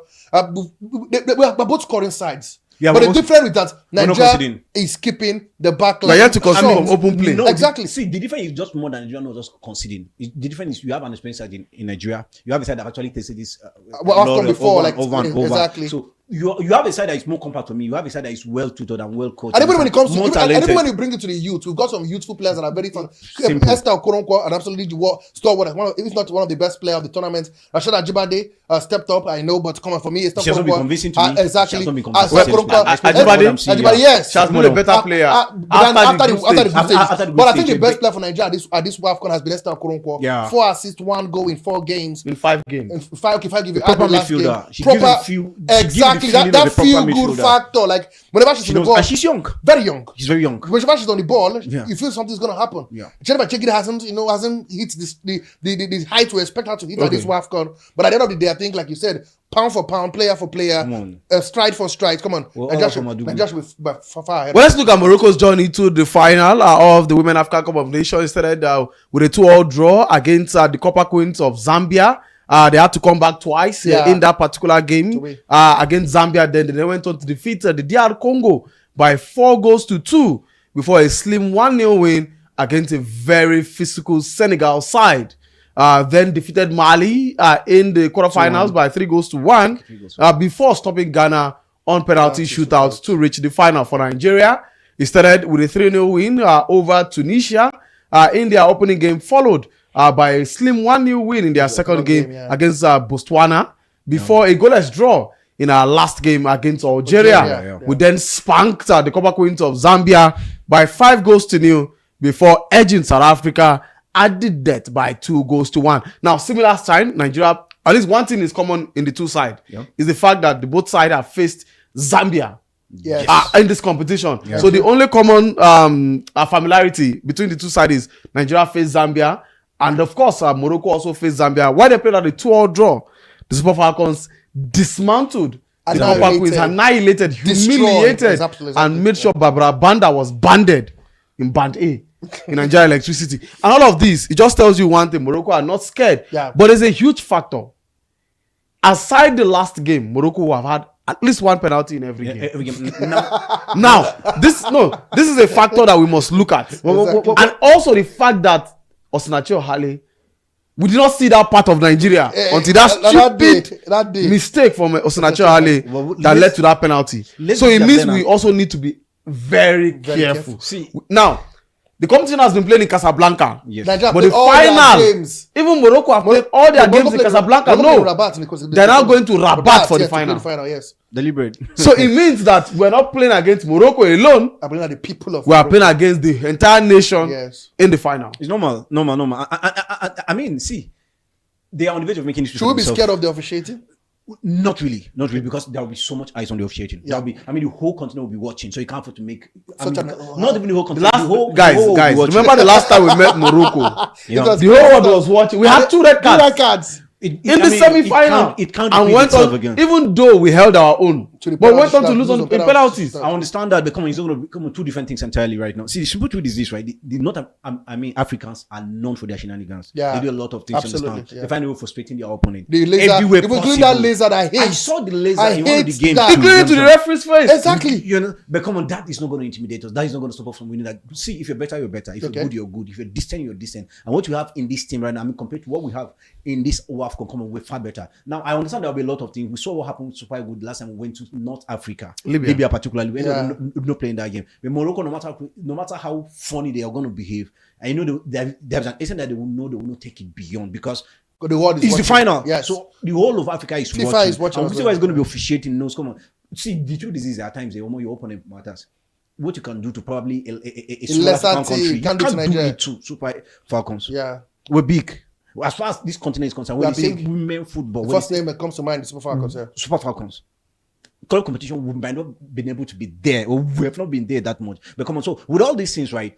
I understand what they're trying to do. It's normal. See, you have to win at all costs. They've not tested this glory before, and they have an opportunity back to back. I think they were in the final last time. They lost Yes, South Africa, lost South Africa. in Morocco. Yeah. They wouldn't want the same thing to have, so they're doing everything possible, which I understand. And even if I were in the shoe, bro, I wouldn't mind doing I think some of these things. But Yeah. because of the amount of talent in that team, and because of the self-belief, and the conviction I've seen in that team, and what the coach have been able to do through the process. I mean, like I said, I would never take my word back from what I saw during the group stage. Maybe in the group stage, upgrade. So, like I said, nobody's going to stop. I think there's another angle we need to look at from as well. The fact that Nigeria has not played any extra time. We've not played beyond the 90 minutes in all their games. South Africa were, unfortunately for Morocco, they have pulled the whole distance by Ghana, and they have to go around there. Now, forget Nigeria played earlier, so Nigeria has more rest time, and they played more minutes in the semi-finals. Yeah. That could be another factor. But at the end of the day, like you said, it boils down to quality. That's it. Which is Nigeria has got quality. I mean, compared to Morocco, I could go back to the names of the players that did not make it to the squad. That on a normal day would walk into the Moroccan team and play. Gift Monday. Exact, Gift Monday. Edna, that lady who's Edna Imadi as well. So, but at the end of the day, man, come on. I don't think we should be scared. I don't. There's no out of fear. No, see, the fear should come from their theatrics. Maybe, their theatrics. Trying to do everything possible to frustrate us. Now, that's just one thing. They've moved the game to Rabat, right? Let's watch out and see what next. Now, this is where the psychologist in the team will have to earn her coin.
Football Temple brought to you by Azar Studios. Okay, of course, second half has just begun. Of course, between both parties, of course, changes have been made by both teams. Of course, we've seen two changes. Magolola and, of course, Ntamdi, the goal scorer, have both been replaced in this encounter. And, of course, the players coming in for South Africa is no other than, of course, Rafejane in jersey number 11, or coming in, of course, and, of course, in jersey number 15, and, of course, Moklaku also coming in for South Africa. Two changes for South Africa. One change, of course, for Ghana. Yemke, of course, is leaving the pitch of play, and she's replaced by Badu in jersey number 13. So two throw of the Giants from Desiree Ellis, and one, of course, from Bojadin, the coach of Ghana's national team, as he hopes to turn the tide and change the narrative in this encounter. Throw in for Ghana in this encounter, just number 10. Also, for South Africa, good turn, they are cleared by South Africa. A free kick, says the referee. Advantage South Africa. Of course, don't forget, Ghana has made another change as well. Adube in jersey number 10 has come in and replaced Badua, the striker, who wears jersey number 9. So two changes by both coaches. As for Ghana, it's about redemption. Of course, for South Africa, it's about ensuring they keep this scoreline the same, at least, to be crowned the third place winner of the Wafcon 2024. South Africa with the ball, move the ball to the left wing. Finds Owenni. To South Africa. Foul, says the referee. Free kick, South Africa. That foul was, of course, by jersey number 6, of course, and Kujo of South Africa on Kasani. Both players wearing the jersey number 6 jersey. South Africa quickly takes the free kick. Still South Africa trying to pass the ball. Back the ball to Dlamini. In goal for South Africa. Dlamini again sleeps. It looks like this is a day for goalkeeping howler. And that ball goes out for a throw-in advantage, the Black Queens of Ghana. A quick throw by Ghana. Long ball forward, moves the ball to a poor pass there by Ghana. But a good play there by, of course, Asam Tewa, who comes in and snips the danger. Bokwe, I beg your pardon, with the ball. Still Ghana, good control. Building up on the play. A long ball. Gemede. Of course, that is, Rapalipi moves the ball to Matoho. Matoho moves it quickly to just number 11, the newcomer. She gets past the first man, back to the midfielder. Goes back to Ramalepe. Of course, Jane Rafilio has come in, of course, and she has handed over the captain handband to Jane, who is the outright captain of course, the Bayana of South Africa in the absence, of course, Tembi Kaglana. A throw in, Ramalepe will take it. She goes back to Gemede. Gemede goes to Bambane. Bambane to Linda. Linda tries to do the 360. Unfortunately, her control failed her there. And Ghana will clear. Long ball forward. Trying to find Kusi. Kusi. A good cross by Kusi. Finds the striker. Can Ghana make it goal number 1? That looks like a penalty. The referee says no. No foul, says the referee. On Adube. Instead, he says a free kick. But we hear there's a video assistant referee check whether that's a penalty. Watch it again. Not convinced at all. It looks like a penalty, but I think it looks like a penalty. A foul there on the number 10, just number 10. There's a VAR check to determine if that will be given as a penalty. No penalty. And that will be just a free kick for South Africa. Throwing to Ghana. Yeboah in just number 15 will take a long throw. Still Ghana. Can they get a good cross? Still Ghana. A cross there. She ran the ball out of play. And that will fall out for a goal kick. But of course, just number 10, the new substitute, Adubwe, is the life wire. She's coming. Using her physique. And of course, her speed to cause trouble for the back line of the Bayana of South Africa. Goal kick. South Africa. Defiant as always. Playing out from the back. Glamini decides to go long. Finds Rafael Jane, the captain. Dispossessed there by Antwi, who has had a fantastic game. I must tell you. Asantewa, I beg your pardon. Free kick, says the referee. Advantage Ghana.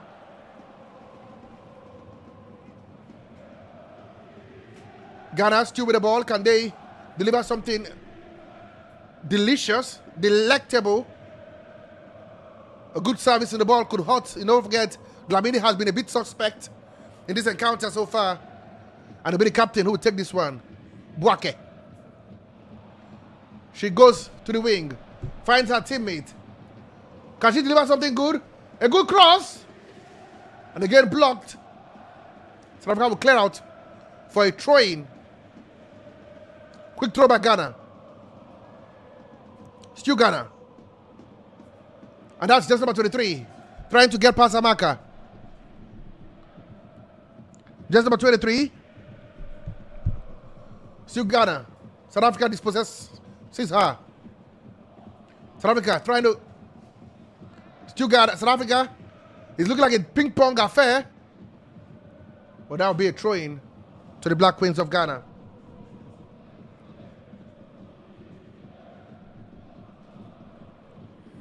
A cross, unfortunately, that was not just wayward.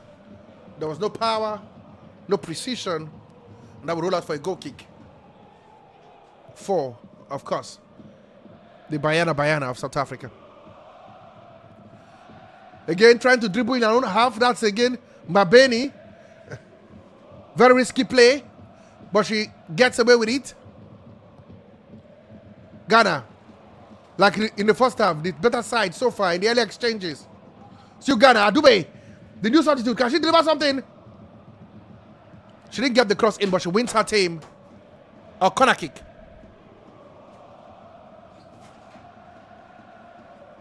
And of course, just number 3, Haweni. Or should I say Gimede? In just number 3. That's Gwede. Is the one who clears that ball out for a corner kick. Boake, the captain, will take it. A good cross there by Boake.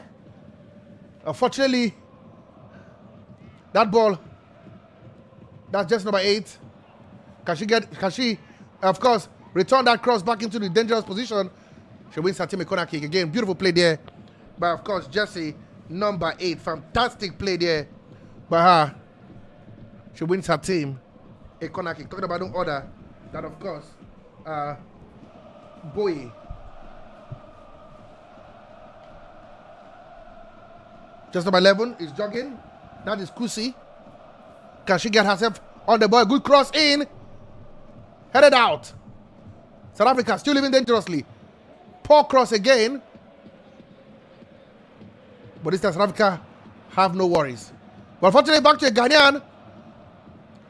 Good pass there. Can they deliver something into the box? She crosses a good cross. A header. How did she miss that? Jersey number 13 with that miss. The new substitute coming in and missing that one. Bado. She was more easier to score than to miss. Abdul is still with me. Abdul, Ghana asking questions. Ghana fluffing lines. That was a very good chance for the Ghanaians to, of course, find the equalizer there. Beautiful cross into the ball from Jersey number 10, but Badu couldn't just keep her header, on goal to find the equalizer for the Black Queens of Ghana. It's been a bright start for the Ghanaians in the second 45 minutes, similar to what we saw in the first half for the Ghanaians. Of course, we're the better side. In my own book, so everybody has a chance. I like to their opinion. Yeah, their opinion. Thank you so much. And all of that. So you look at the fact that the Ghanaians are coming to the second half with the same purpose, wanting to go at the Black Queens of Ghana, wanting to go at them to show that they can also play among some of the best teams, and all that. But for me, I think one thing that has stood out so far for the South Africans' experience, they've been able to use their experience to their advantage. More so that the Ghanaians have struggled in terms of finding the back of the net, and experience has been key for the Banana South Africa.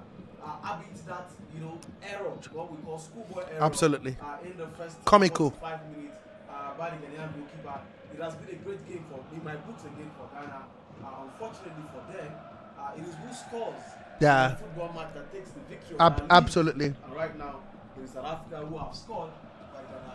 Two changes made by Badu and of course Adeboye, number 10 and number 13, and they both combined for that header that went over the bar. It tells you the man, he shows a sign of intent. He wants to get something from this game.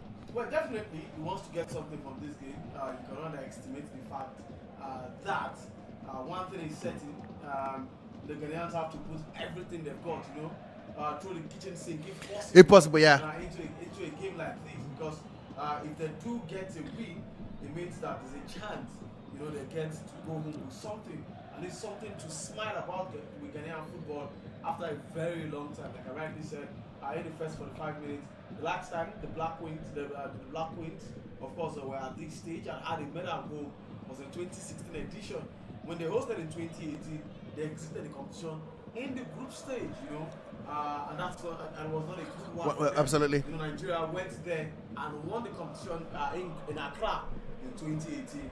And going back with something will mean so much to Ghanaian football, knowing fully well that in the early 2000s, the Black Queens used to be the dominant force when it comes to women football. African football. Yeah. But right now, they are no longer where they used to be, and they are not where they are supposed to be in terms of women football on the continent. Yeah, head-on collision there with Yeboah, and of course Kasade.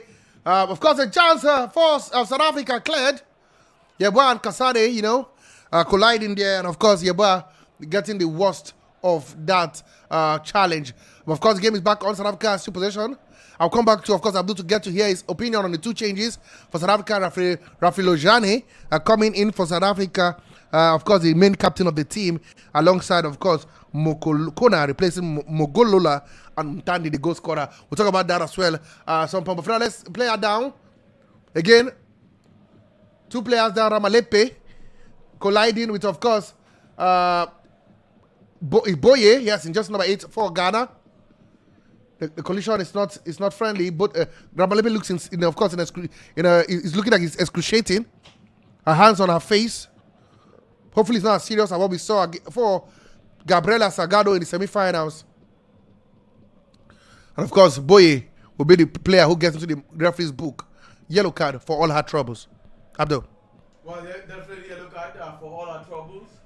In this particular one, not a good one there for her. However, it's one for the team, one that must be taken to ensure South Africa don't score the second goal in this encounter. We all know what the second goal. The next goal wins this game. For South Africa, okay? The next goal for South Africa automatically wins the game for South Africa.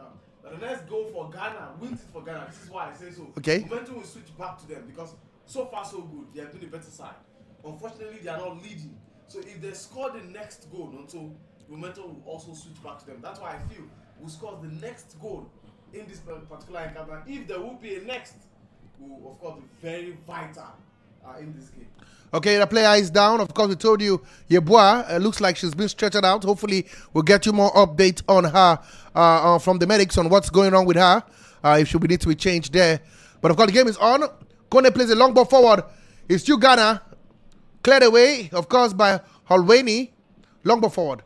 Good control by Ghana. Ghana with the ball. The long ball forward is possessed there by the new player. There's number 11, Makolola, the new striker. But it's played by Ghana. A good pass there. Trying to find, of course, that's Jesse. Number, that looks like Kuzi. Unfortunately, again, who's there? Knock, knock. It is Rama, of course, Haweni comes in, clears. No problem. For South Africa, throw in to Ghana. Boye, back on her feet, will take the throw in. Jogging the coach of the Black Stars. Black Queens, I beg your pardon, not happy. He looks like he's asking question. Good job, Ghana. Can she hit a shot through? But again, 2 players on her. South Africa will go on the counter-attack. Still going South Africa. Stopped on her tracks there. Again, for the opt-in time, how well have I said Asantewa has had a good game this game? She seems to be a player who's stopping every single ball for the Ghanaian. She is the rock of Gibraltar. And is always there, to stop any play from South Africa. Long ball forward. South Africa blocks. Still Ghana with the ball. Can they manufacture something from that angle? The best they can manufacture is absolutely nothing. South Africa with the ball. Well, the South Africans are beginning to enjoy more of possession of the ball, while the Ghanaians are doing the catch-up. In this particular encounter, the referee is having none of that. Stand up, says the referee, and play football. Like they say, stand up, make you find money. Not every time you go to 4 grand, like I said in the local palace. Okay, South Africa with the ball. Good control again. Beautiful defending there. Abuake, the captain, showing strength. Of course, the new substitute, just number 11, who just came in for South Africa. Talk about Mahokuna, Mashad. Thereby, of course, Buake. Solid. Yellow card it will be, says the referee. She talked. She wanted a piece of her jersey, but she would have waited until full time. Yellow card it is there for Mahokuna in jersey number 11. She comes in as a substitute. She gets a yellow card for her share of play. Free kick, Ghana. A long ball will be taken. Again, Ghana can't seem to string 1, 2, 3 passes together. From the free kick spot straight to another to the opposition, throwing to South Africa. Haweni is not in a hurry to take the throw in. Ramalepe takes it instead. That's Boye. Boye moves the ball to the midfield. A long ball forward. And again, 2 South African defenders are there, but Ghana still with the ball. Puts the ball back. A good cross. South Africa clears their line. but just, only just. Still Ghana trying to recycle the play. Poor control, but she keeps it in place. Still, of course, that of course, just number 6. Good pass to Asantewa. Good turn, Asantewa. I don't know how good this girl can be. Foul, but the referee says plays advantage. A long shot blocked. Still South Africa. Ghana, beg your pardon. A shot by Ghana blocked again. South Africa are living dangerously. Debe, the new substitute. She is a thorn in the flesh of the defense, but who stands tall? Just number 3, Gemede. Defense. Corner kick, Ghana. Well, corner kick for the Black Queens of Ghana, beating their time slowly, even though time is no longer their friend. We've seen an hour played already in this particular encounter, 64 minutes to be precise, played already in this game. And it's the Black Queens who are chasing the game, and the game looks like it is slipping away from them if they cannot find that equalizer before the 90th minute mark, with the Banyana happy to let the scoreline remain this way, a result that will see them undoubtedly, yes, undoubtedly. Abdul, I'm sorry to cut you short there. That was a powerful header. Again, come on, I think this Ghanaian team, they may rule these chances. They're getting good chances from the set pieces. They're getting their heads on the ball. But again, they are not getting the ball on target. But for the opt-in time, not able to divert a header to goal has been one of their biggest undoing in this game.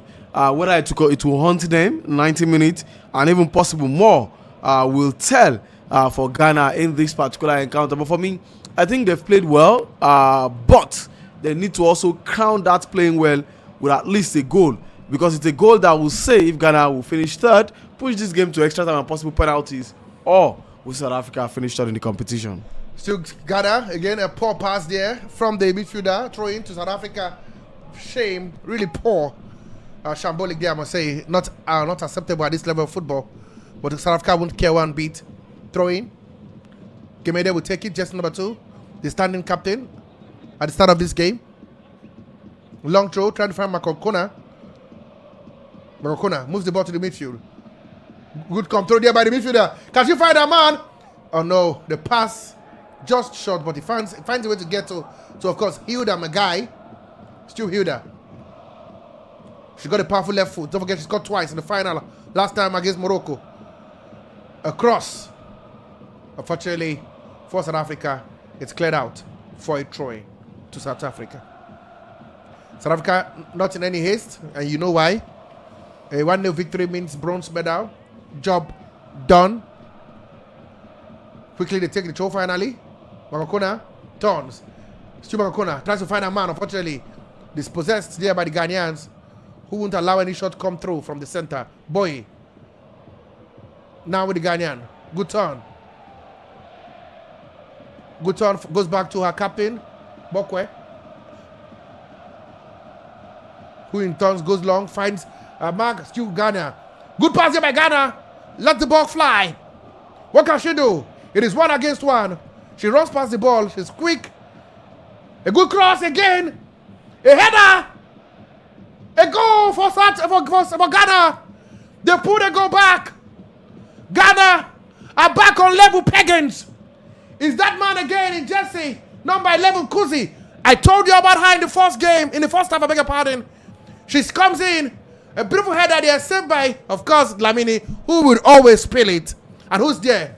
Just number 11, Kuzi, comes in, taps the ball into an empty net, and of course, Ghana restore parity in this game, Abdul. Well, of course, the Black Queens, like I rightly said, are back in this game. A beautiful cross from the left-hand side into the box. And this time around, Lami not able to push the ball out of danger. Hitting the bar, pushing the ball onto the bar. And I think that ball just went in off what looked like an own goal. That's if Kusi herself did not already score the ball when the ball came into it. Of course, the goal should be credited to Kusi and nobody else. So it's like Ghana with the equalizer. It is 1-1. It is the Black Queens of Ghana 1. And then the Banyana of South Africa 1. I expected this. Of course, they've been pushing. They've been asking all of the question. And it was just only a matter of time. And like we rightly said, they've been dangerous from set plays. And when a cross came in this time around, a header was met with it. And of course, goalkeeper unable to stop it. And it's Ghana who have the equalizer. We'll wait for official confirmation whether that will be an own goal to Gemede or a goal to Kuzi. Either way, we talked about the fact that Ghana has been having the better of the area balls, and again, it comes into party. A good cross there by Boye. Now Kusi with the goal, Exactly. giving the goal, so it's for Kusi. She'll take it all. And even if it's not her, she'll take it all day long. Okay, yeah, a beautiful goal there by Kuzi. It is, of course, Ghana 1, South Africa 1. Now, wait and see how things will pan out. South Africa have got a chance. But again, Bokwe, of course, comes the captain. I think she can do no wrong in my eye at the moment. She seems to be the Trojan in the heart of the defense. She comes in and snuffs that danger out. And that will be a goal kick instead for Ghana. Still Ghana. They look like they're motivated enough to win this game. South Africa go long. Trying to find Hida Magaya. Still Hida Magaya. Is that a red card? The referee says free kick, and if that's a free kick, does he judge how to be the last man? What's the card? The referee is patient. It's yellow to jersey number 3 of Ghana. It is yellow to jersey number 3 of Ghana. Talking about the order, then of course Dua. She's saved by the bell. Abdul, I'll bring you in on this one. Red card or no red card? Well, I think it's not a red card. She took one for the team. Deserved call by the referee. Of course, the South African player was played on. She was not the last player. There was a player just ahead of her. And it was right for the referee to have, of course, issued out the yellow card. It was not a dangerous tackle. Yeah. It was not deemed dangerous to play. So, absolutely no reason why a red card should have been given for such a tackle. If it was given, it would have changed the entire trajectory of this game. And Ghana would have been set 2 steps backward instead of 1 step forward. Yeah, of course, Hilda Magaya was true on goal, pulled back. But again, smart one, taking one for the team. She realized she allowed her teammate to get ahead of her. And then she pulled her back. That should be a professional foul in my own taking. Free kick to the Bayana of South Africa. Of course, wait and see who takes this one. Jane Rafilo is lining it up. We've got, of course, jersey number 3, Gemede, also standing by to see who would it be a coiler or would it be Gemede smacking the ball like a defender would do. We wait and see. But there's a 4-man wall by Ghana. Can they get a good chance and can they smack the ball into the back of net? 71 minutes played so far. Can Ghana smack this ball in and save, turn the tie in their favor, and of course give them the fans, especially the fans far away, and of course in Joburg, something to smile about. Free kick. South Africa. Will they go direct? Do they have something up their sleeves? It looks like it's going to be Jeanne Rafael, the captain of the team. She goes long. Wow, that's a corner kick. Well, the wall does its job. It took a deflection off the wall and a corner kick for the Banyana of South Africa. Good defending there from the wall. Not letting one pass them. Not letting one get to the goalkeeper for the goalkeeper to be troubled at all. And I think you can see the reactions and, of course, the faces of the South African players. They are beginning to get worried, The Ghanaians have equalized. It means that the Ghanaians can still come and hurt them, especially from dead ball situations, which the Ghanaians look very, very strong. A corner kick playing again. I don't know how well. I don't know how many times I was called this name Boake. She comes in. She wins the ball. For everything good coming in defensively for them, she has her footprint on it. Throwing South Africa. South Africa will take a quick throw. Trying to find Hilda Magaya. She keeps the ball. Can she turn? She goes back to her teammate. Good control. Great 1-2 there. Still South Africa. That would be a throw-in. But this time, a throw-in for South Africa. The referee calling it in her favor. And Hawani will take the throw-in. Just number 18. Playing from the left back today. A long throw there. Good throw. Can she deliver something in? Unfortunately, that chance seems to be gone. Got out the counter-attack. A long ball forward. Trying to find Adube. The new substitute. Can she? It's 2 against 1. 2 against. Can she feed her teammate? No, she get past 1. Can she deliver something into the box? It's still Ghana. She staggers. And staggers. And the best she can get, it looks like, will be a goal kick for South Africa. But that was beautiful play there by Ghana. Well, I think fantastic play from the Ghanaian, the player for Ghana on the right hand side there. Whisper Samaka, unfortunately, she couldn't just deliver the right ball. The goal again on replay it looked like an own goal if you ask me a second time of asking, because that clearance itself sent the ball into the back of the net. But the Ghanaians will not care whether it's an own goal. The most important thing is that the scoreline reads Ghana 1, South Africa 1.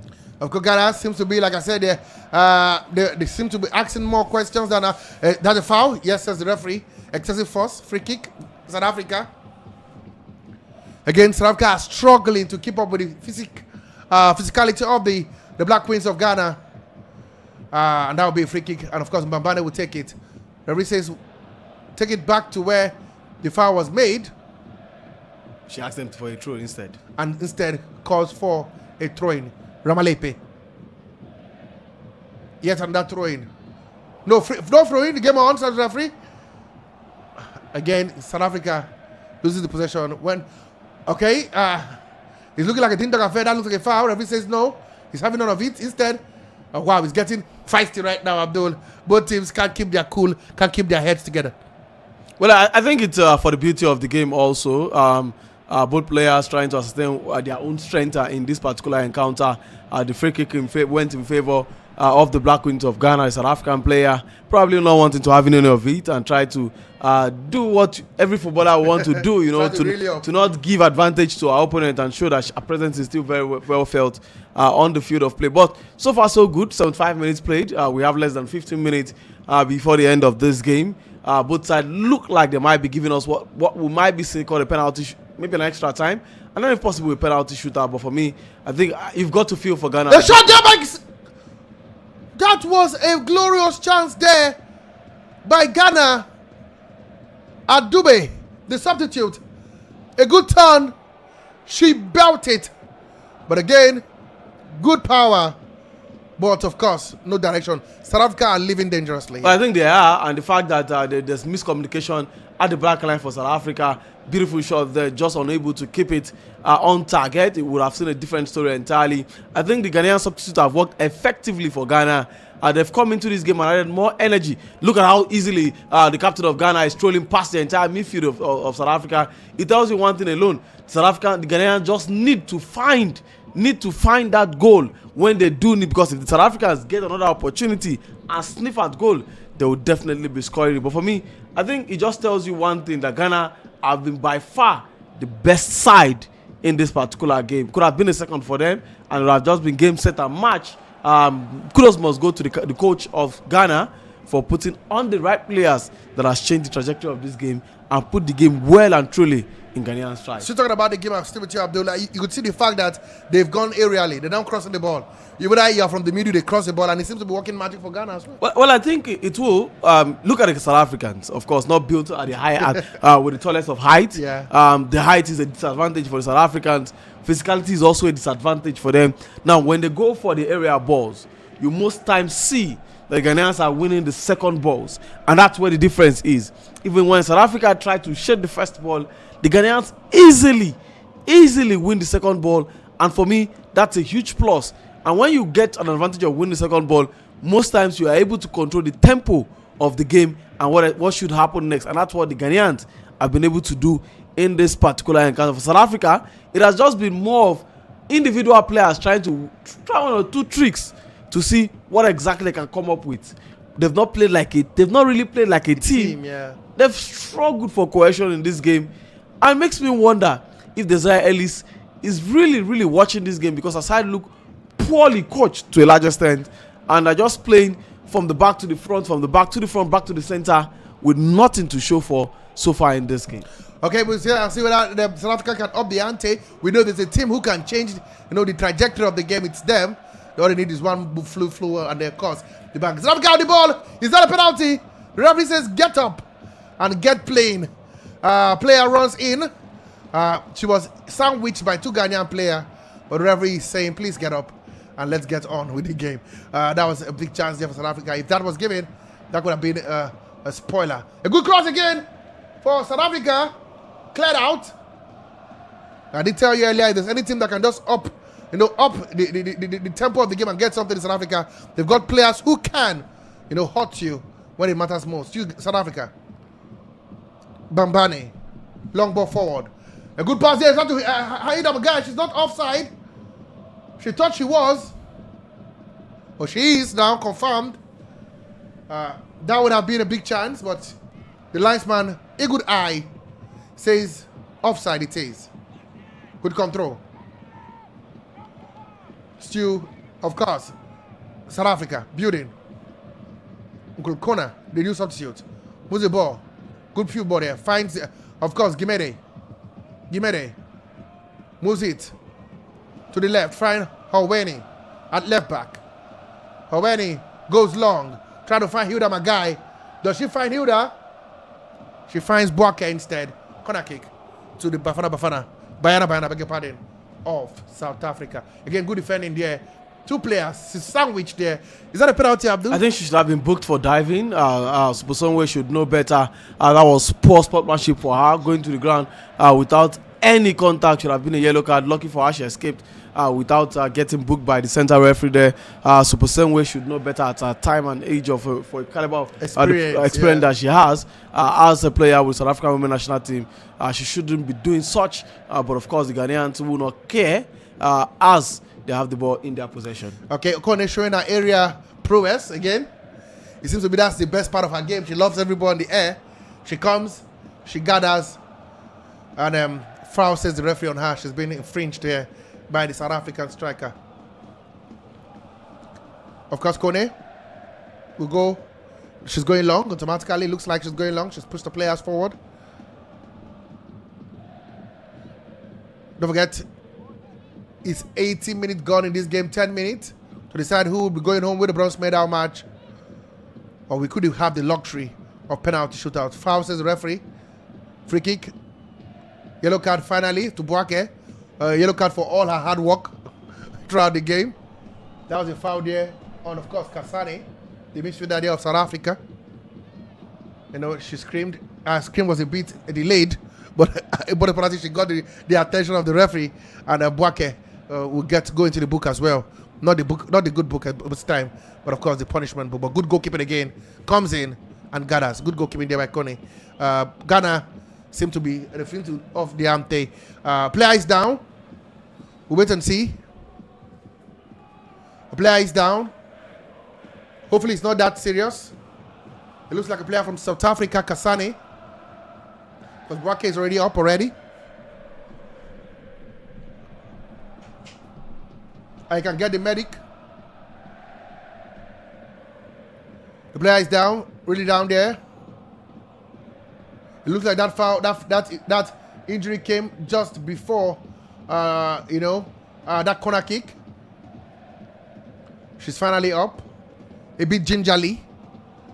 She limps, but she's up. Hopefully she'll be well to continue. You can see the local fans there in Casablanca feeling happy. And the fans of Ghana still dancing their way all through the night. 81 minutes gone, 82 minutes now, and Ghanaian fans have not lost their voice, not one bit. Free kick to South Africa. Gemede lines this one up. Can she deliver something in for South Africa?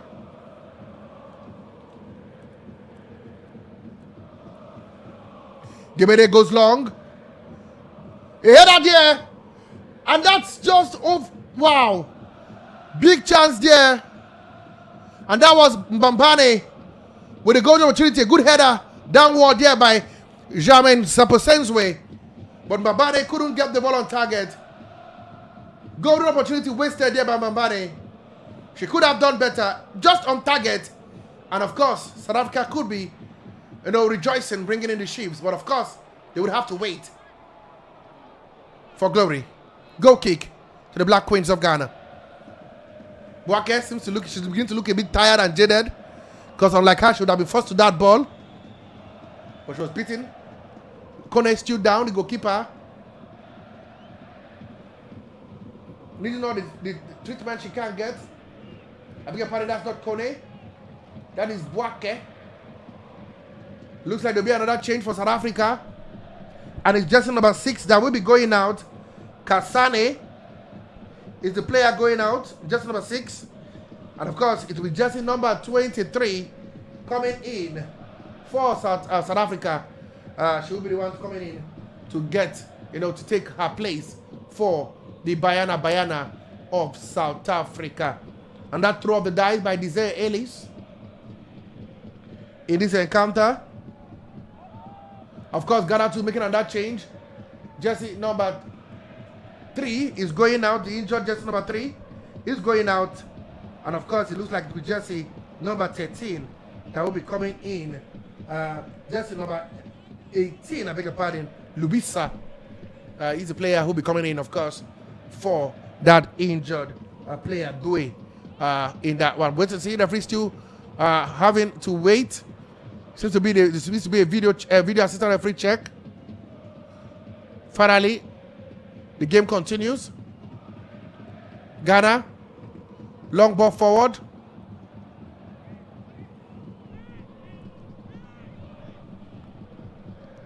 Again, that looks like a player down Boake. She may not be able to continue. She's down. And it is Donnelly, the player who is coming in. Donnelly is the striker who replaces Kasane. Just number 23, Donnelly, I beg your pardon. She's brought in to bring a bite in the attack for Bayana. Wait and see what she can bring to the table. Bayana. Cleared. Bayana, chance for South Africa. A good turn there by Donnelly. Unfortunately, South Africa clears the line. But before then, the referee calls for a free kick on Ghana. Donnelly coming in, and the first thing she does is commit a foul. Free kick to Ghana. The foul was on no other than jersey number 13, Battle of Ghana.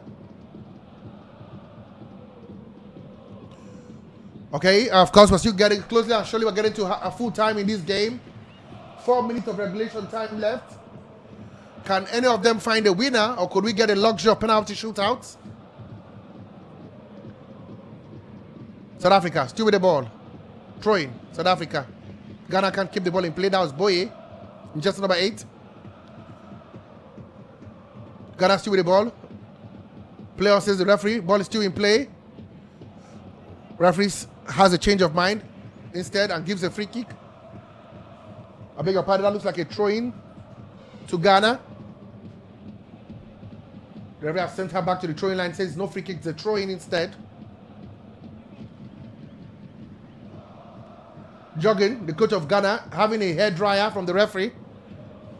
He's not happy with something. Good control there. Ghana with the ball. Still Ghana. Foul. Referee says no. She turns a blind eye. And it's still Ghana with the ball. They wins the ball back quickly after losing possession. Lots of tired legs right now in the pitch of play. Misplaced passes. Mistimed runs. We'll expect that with 3 minutes of regulation time to go. Would there be a champion? Or there be a winner in regulation time?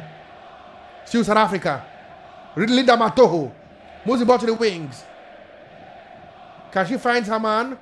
She goes back to Ramalepe. Still South Africa. Good. Oh, tries to go with the back heel. That was a bit, audacious. She can't keep that one. She's quick, but not quick enough. Throw in to South Africa.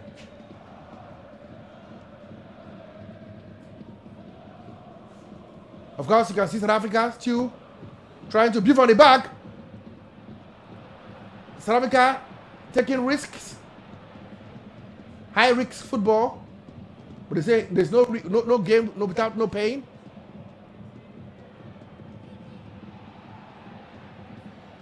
Sepasenswe moves the ball to Ramalepe. A good cross by Ramalepe.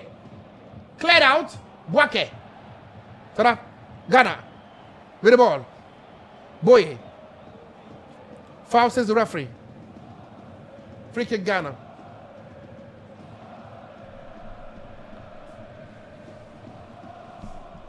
Ghana still with the ball.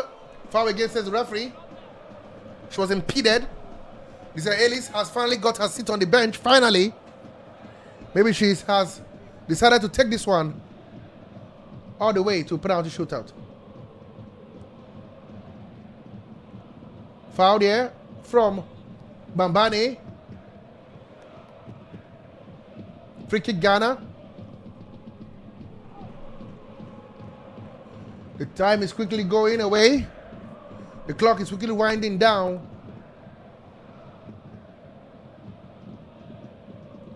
Can Ghana play spoilers, or can Bayana show superiority? Kuzi, the goal scorer, at least for now, with the ball. Moves the ball to the midfield. Asantewa, arguably the man of the match for me. A good pass here forward. Dlamini comes out. Again, and plays a long ball forward. South Africa can't seem to get out of their own half. Dlamini goes long. Finds, of course, Nkano. Midfield. To a good pass there. Trying to find Hilda Maguire, but of course, blocked there by the centre back. Ghana. Another tired pass there by the Ghanaian defender. But her teammate saves her blushes. Moves the ball to the wing. Find Kuzi. Kuzi goes long. Tries to find, of course, Adabe. Can Adabe deliver something in? That was quite greedy. I think that was very selfish. Very, very selfish from the Ghanaian player. Could have just laid the ball for her teammate. It would have been an easy tap-in for the Black Queens for his second goal. We are seeing 6 minutes of added time already. And she was clearly onside. Yeah, she was onside. Well, she was offside. It looked like she was in an offside position, if I'm not mistaken. But she could have laid that ball. And the first time she got the ball at her feet, and maybe, just maybe, would have been a better chance for the Ghanaians to find the winning goal.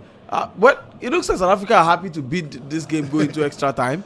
And probably penalties, but the Ghanaians are playing with a bit of urgency. 6 minutes of added time in this one. Whether we will now see the game extend into extra time and then possibly penalties, it is what we'll continue to monitor here. But so far, so good. It's been a game where two sides who have played below par football, if I'm to be honest with myself. Like says, boring football. Well, that's the right word for it. Very boring football. Disappointed with South Africa. No cohesion. Failed to string 10 passes together at a goal. You know, this is not what we want to say of defending champions. It looks like there should be a change very soon at the end of affairs. Whether it's Desiree Ellis, whether it's probably a sense of new infusion into good players into the team. There needs to be a change with the South African national team. Wait and see if there'll be extra time. It's more likely they could head straight to penalty shootout because it's the third place game, traditionally. But a good cross here. Nobody was there to tap that one in. Dlamini had a hand to that ball. But again, how powerful was that hand? A good ball there in, good cross.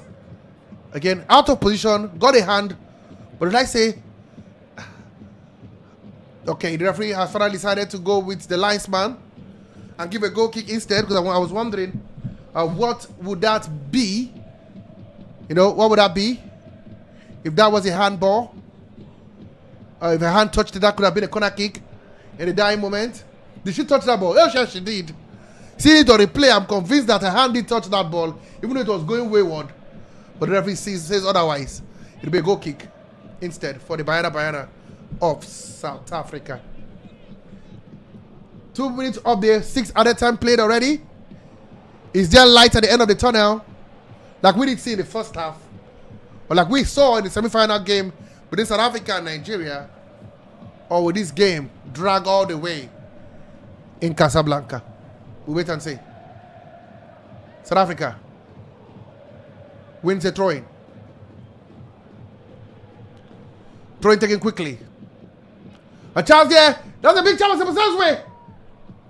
That was weak there. I think that's Hilda Maguire. I beg your pardon. Nobody was marking her free on goal. And all she could do was scoop it into the hands of Kone. And that big chance gone there by Ghana. Big chance gone by South Africa. I beg your pardon. Cleared out by Mbambane. Ghana. Keep the ball. Boye. finds the midfielder. Good turn there. Still Ghana. Still going. She gets past one. Finally, dispossessed there. Again, Ghana wins the ball. That is Kuzi, the goal scorer. Tracking back. 1-2 there with Kuzi. Can she take on the player? She's very quick. She gets past her. She goes. She does the. Oh, of course. Good dribble there, but unfortunately, she's getting past the marker. She couldn't get the delivery to follow suit. Still Ghana. South Africa. Can she keep it in play? She does.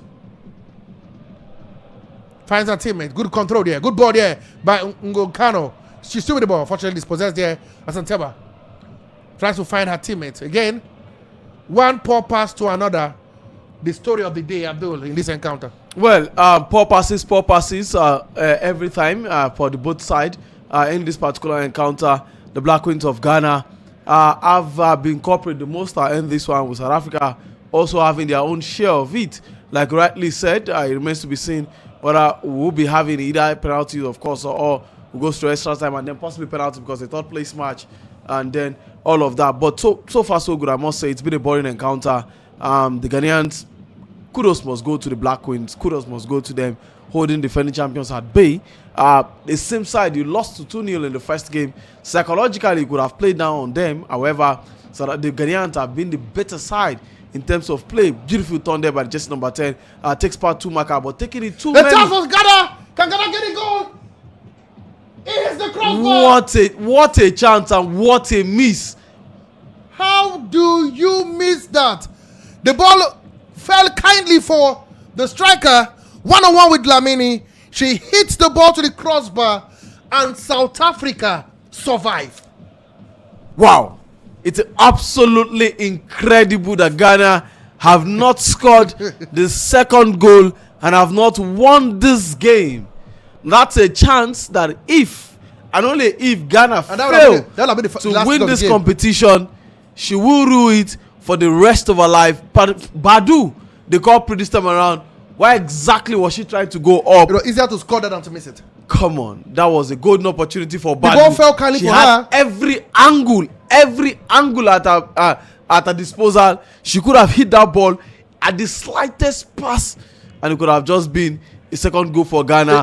Controlled the ball, but decided to go for the higher ovens, and the ball hit the crossbar. If Ghana does not win this game, South Africa survive. I don't think she will sleep well at night if Ghana does not win this game.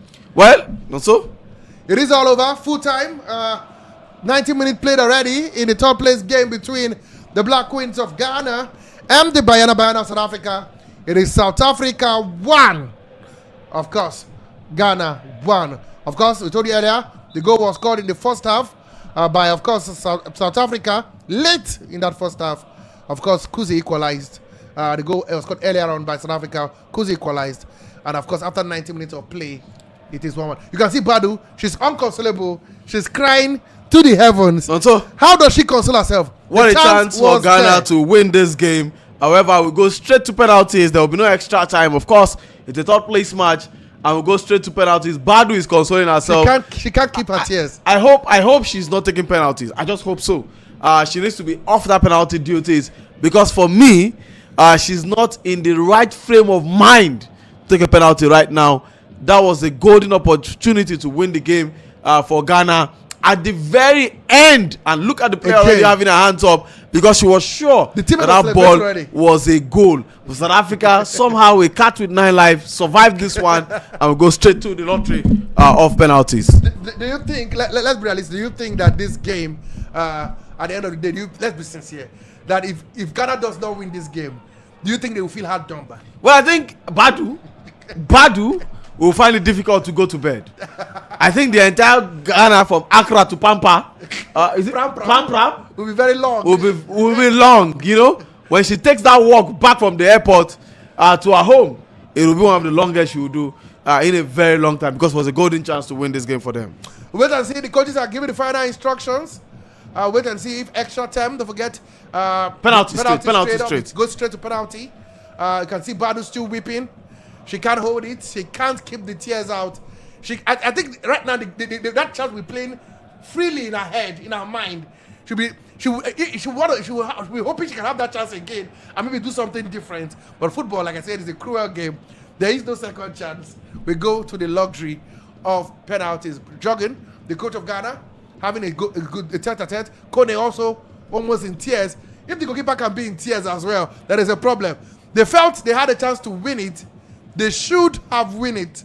They should be crowned the third place winner by now. It could have been more like a coronation than penalty shooter, but it will go all the way to penalties to determine who goes home with a bronze medal in this encounter. Waiting to see the two captains having a tete-a-tete with the referee, Boake, and of course referee Lojane, determine who will take first and who won't take first, just to determine the modalities before the penalty shooter begins here at the Le Bizoile Stadium in Casablanca. One person must go down for the other to be crowned the bronze medal winners of the Women African Cup of Nations 2024.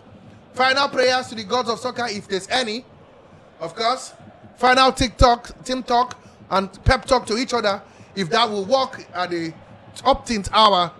But we don't know, it's not up to those who can stand tall under pressure, who can tell themselves, I am the man to take this, who can look the goalkeeper in the eye and put the ball in the back of the net.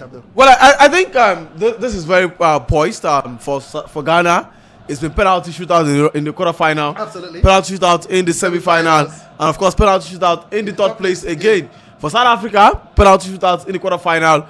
Unfortunately, Nigeria said no, not today, and of course we will not go to extra time and penalties. So, in reality, these two teams, we've seen 3 penalties involving both teams. For South Africa, when they had their game against Senegal, when they had penalty shootouts against Senegal in the quarterfinals, it was due to the poor conversion of Senegal. Absolutely. And that's why missing 2 penalties, and that's why they have. But right now, we know the goalkeeper for South Africa knows her onions when it comes to penalty shootout. She's got a history. She's got a history, and she's not scared. Talking about Andili Dlamini. Yeah. She's not scared of penalty, and the Ghanaian goalkeeper also should not be scared because she's facing it for the 3rd time in this competition. So it shouldn't be a problem for her. Talking about no other than Cynthia Conlan, the goalkeeper, of course, of Ghana, the 22-year-old, who will look at herself and say, I should be able to do this. South Africa will go first, and it will be Ghana who will be in goal first. Okay, wait and see. Referee giving the final instruction to the goalkeeper. Don't forget the rule. The goalkeeper must have at least 1 foot on the line before the penalty is taken. Just to let you know, if it's not, don't forget it's VAR. If your leg is not on the line, the penalty will be retaken. Will be cancelled. Yeah, exactly. If it will be retaken if it's caused, but if it's saved, it's cancelled. If it's not saved, game over. The goal stands. Okay. First to take for South Africa, it is Conan versus Linda Matoho. She scored 1 against this same team in the group stage. She scored 1 against Nigeria. Can she calm her nerve and get past Conan? Linda Matoho, just number 10. South Africa steps up for the first penalty of the shootout. Linda Matoho. She calms her nerves. She looks so cool, calm, and collected. Of course, she breathed the air of victory, if they call it for other matters. And of course, Linda versus Conan. Who takes this one? Linda will take and will score. Easy, too easy there. Of course, no trouble for Linda, and too easy for her. Nothing goalkeeper Conlan could do about that. I think she was well rooted to the spot, and nothing at all. She had an idea. She had no idea of where the ball was going through, and in South Africa, who draw the first blood. Nice one there. Of course, Linda Matoho. Of course, it is Boye, just number 8, to stand first for Ghana. She's been in this situation before. In the shootout, she scored. Can she calm her nerve and give Ghana? She's facing Dlamini, who saved 2 penalties in the quarterfinals of this championship. Don't forget, she's known for doing that, even in the Women's CAF Champions League with Mamelodi Sundowns. Saved there by Mlekejali. Dlamini. Boye plays. Dlamini saves. The penalty expert comes out tall, Abdul. Well, like I said earlier, of course, she does these things effortlessly. Not entirely a poor penalty, but straight to the middle. No, he saved the bar. Well, of course, has pushed onto the bar, and it's Ghana who missed first, and it's advantage. Of course, no other than the Banyana of South Africa for Boye, who plays football in England, with London City Lionesses. Unfortunately for her, she just couldn't convert that particular penalty. Up next is jersey number 13 for South Africa. Mbane, the centre back. She scored one in the shootout, the winner in that win, the quarterfinal, and it was more like a belter. No placing, strictly power and precision. 35-year-old, she's seen it all. Exactly. She scored against Nigeria, the Ashton Barry Cup. She shoots it again. Bang on the money. 2-0 South Africa. It just tells you that the Ghanaian goalkeeper is poor. From what I've seen, I'm disappointed in Ghanaian bench because if this is what you can present come on, there's no as your best goalkeeper, after 2 penalty shootouts, she should do better. And also, it's about movement. The movement have been terrible. It looks like she's lost the penalty shootout even before the game started. Talking about the Ghanaian goalkeeper, Conan. There's absolutely absolutely no fighting spirit in her for a penalty shootout like this. Jersey number 11 is Kusi, the lady who scored the equalizer. Well, the equalizer has been given to Langoal. Gomede. No, Lamidi rather as an own goal. Okay, we wait and see how things pan out. Of course, Kusi, she would want the goal to be named after her, but it's been taken off her. But can she now get Ghana back into this one? Kusi versus Dlamini. What can Kusi do? She steps up. She looks to the heaven. She plays.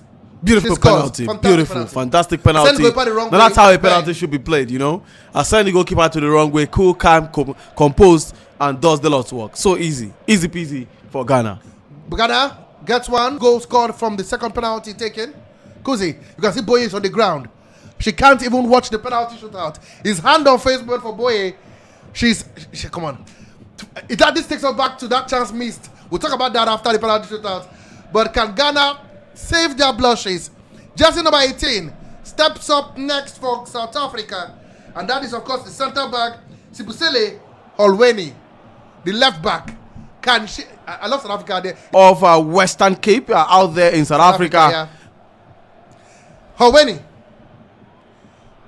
versus Conan. She comes. I think the run up is a bit straight, but let's see what she does. Very calm, slow walk up. Can she get it done? No. Poor penalty. Saved here by Conan.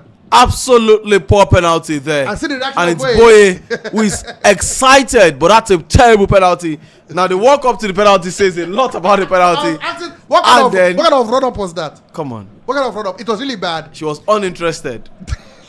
But come on, man, that's a poor penalty. Very poor penalty. But who cares? Advantage Ghana. Absolutely. No, it just looks like Ghana now has to score. Now Boye is excited because for local partners they go talk say after all as I miss person miss too. Don't clear them. Person don't miss so you don't clear. Ojo don't cancel Ojoro.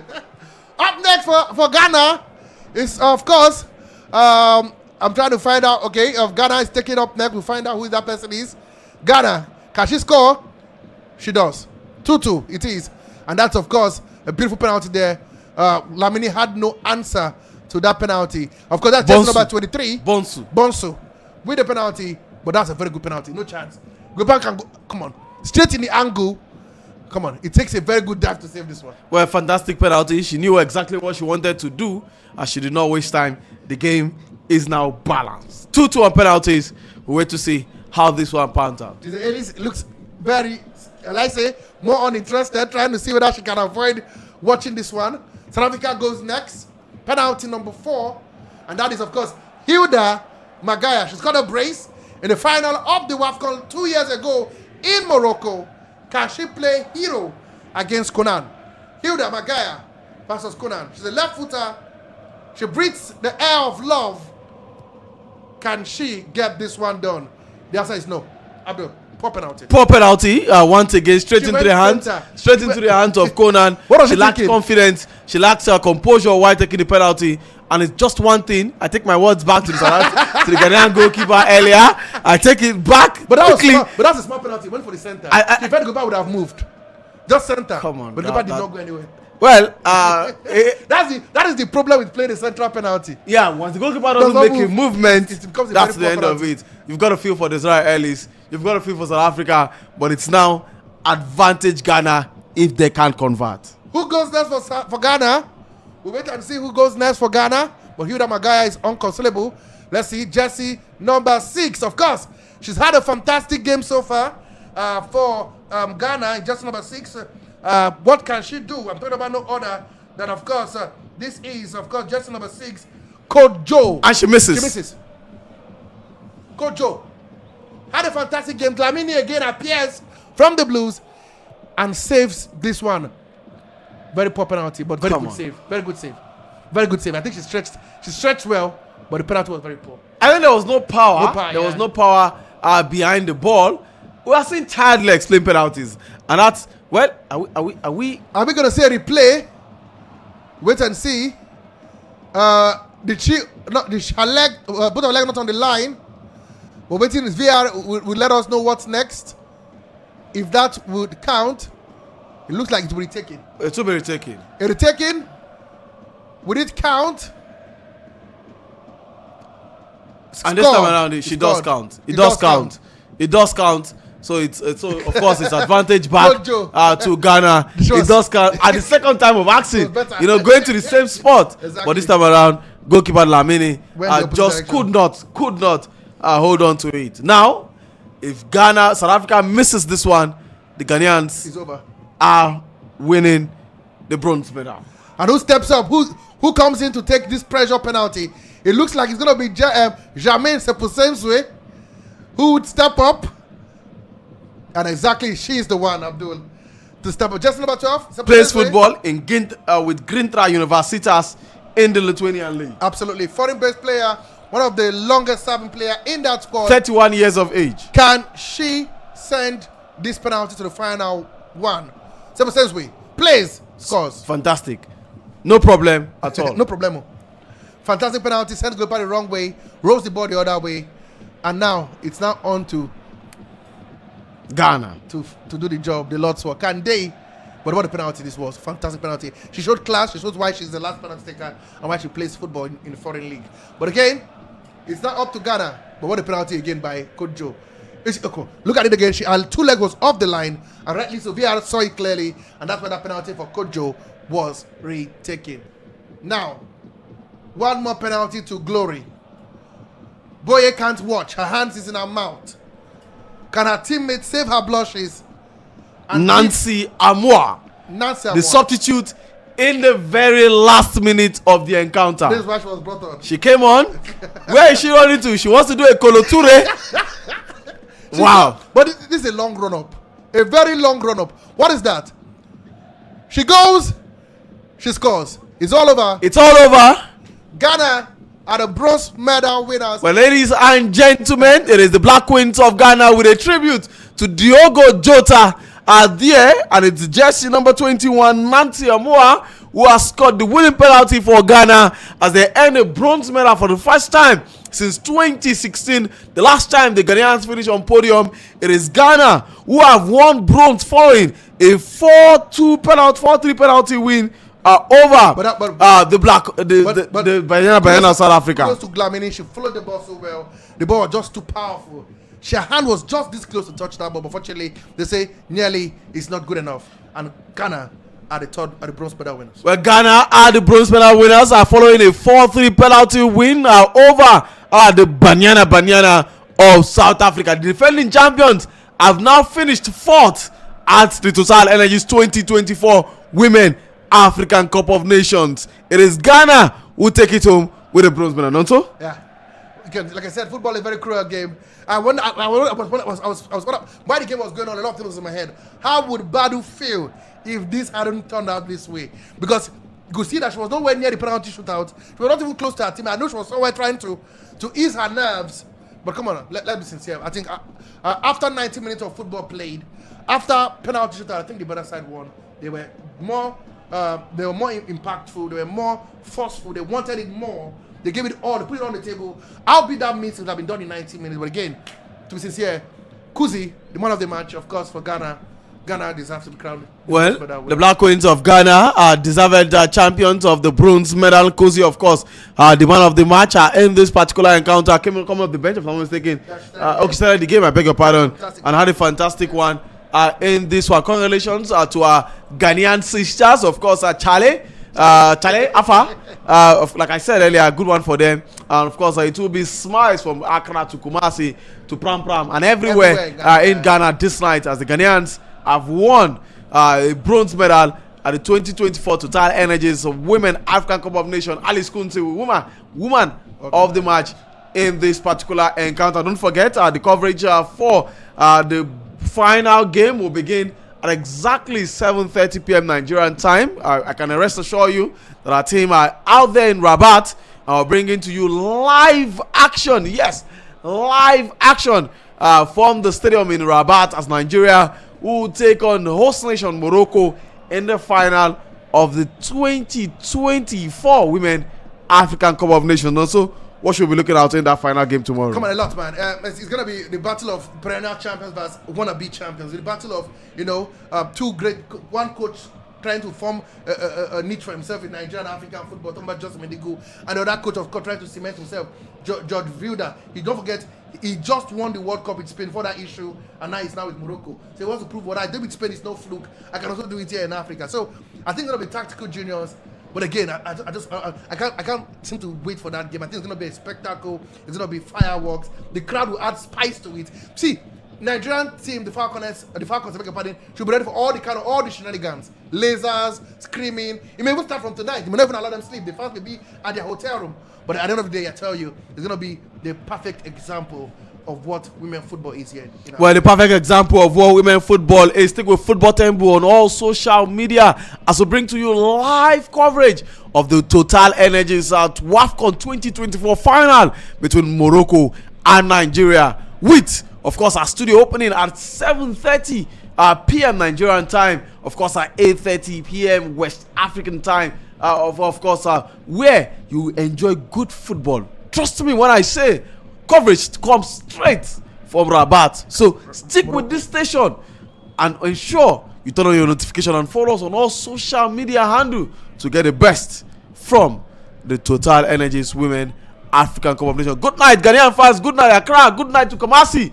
And of course, from Kumasi to Accra to Pampram, it is Ghanaians who celebrate a bronze medal. Good night, Ghanaian fans. See you in 2025. Same Morocco. Hopefully, the Ghanaians will go one better. Good night, football fans.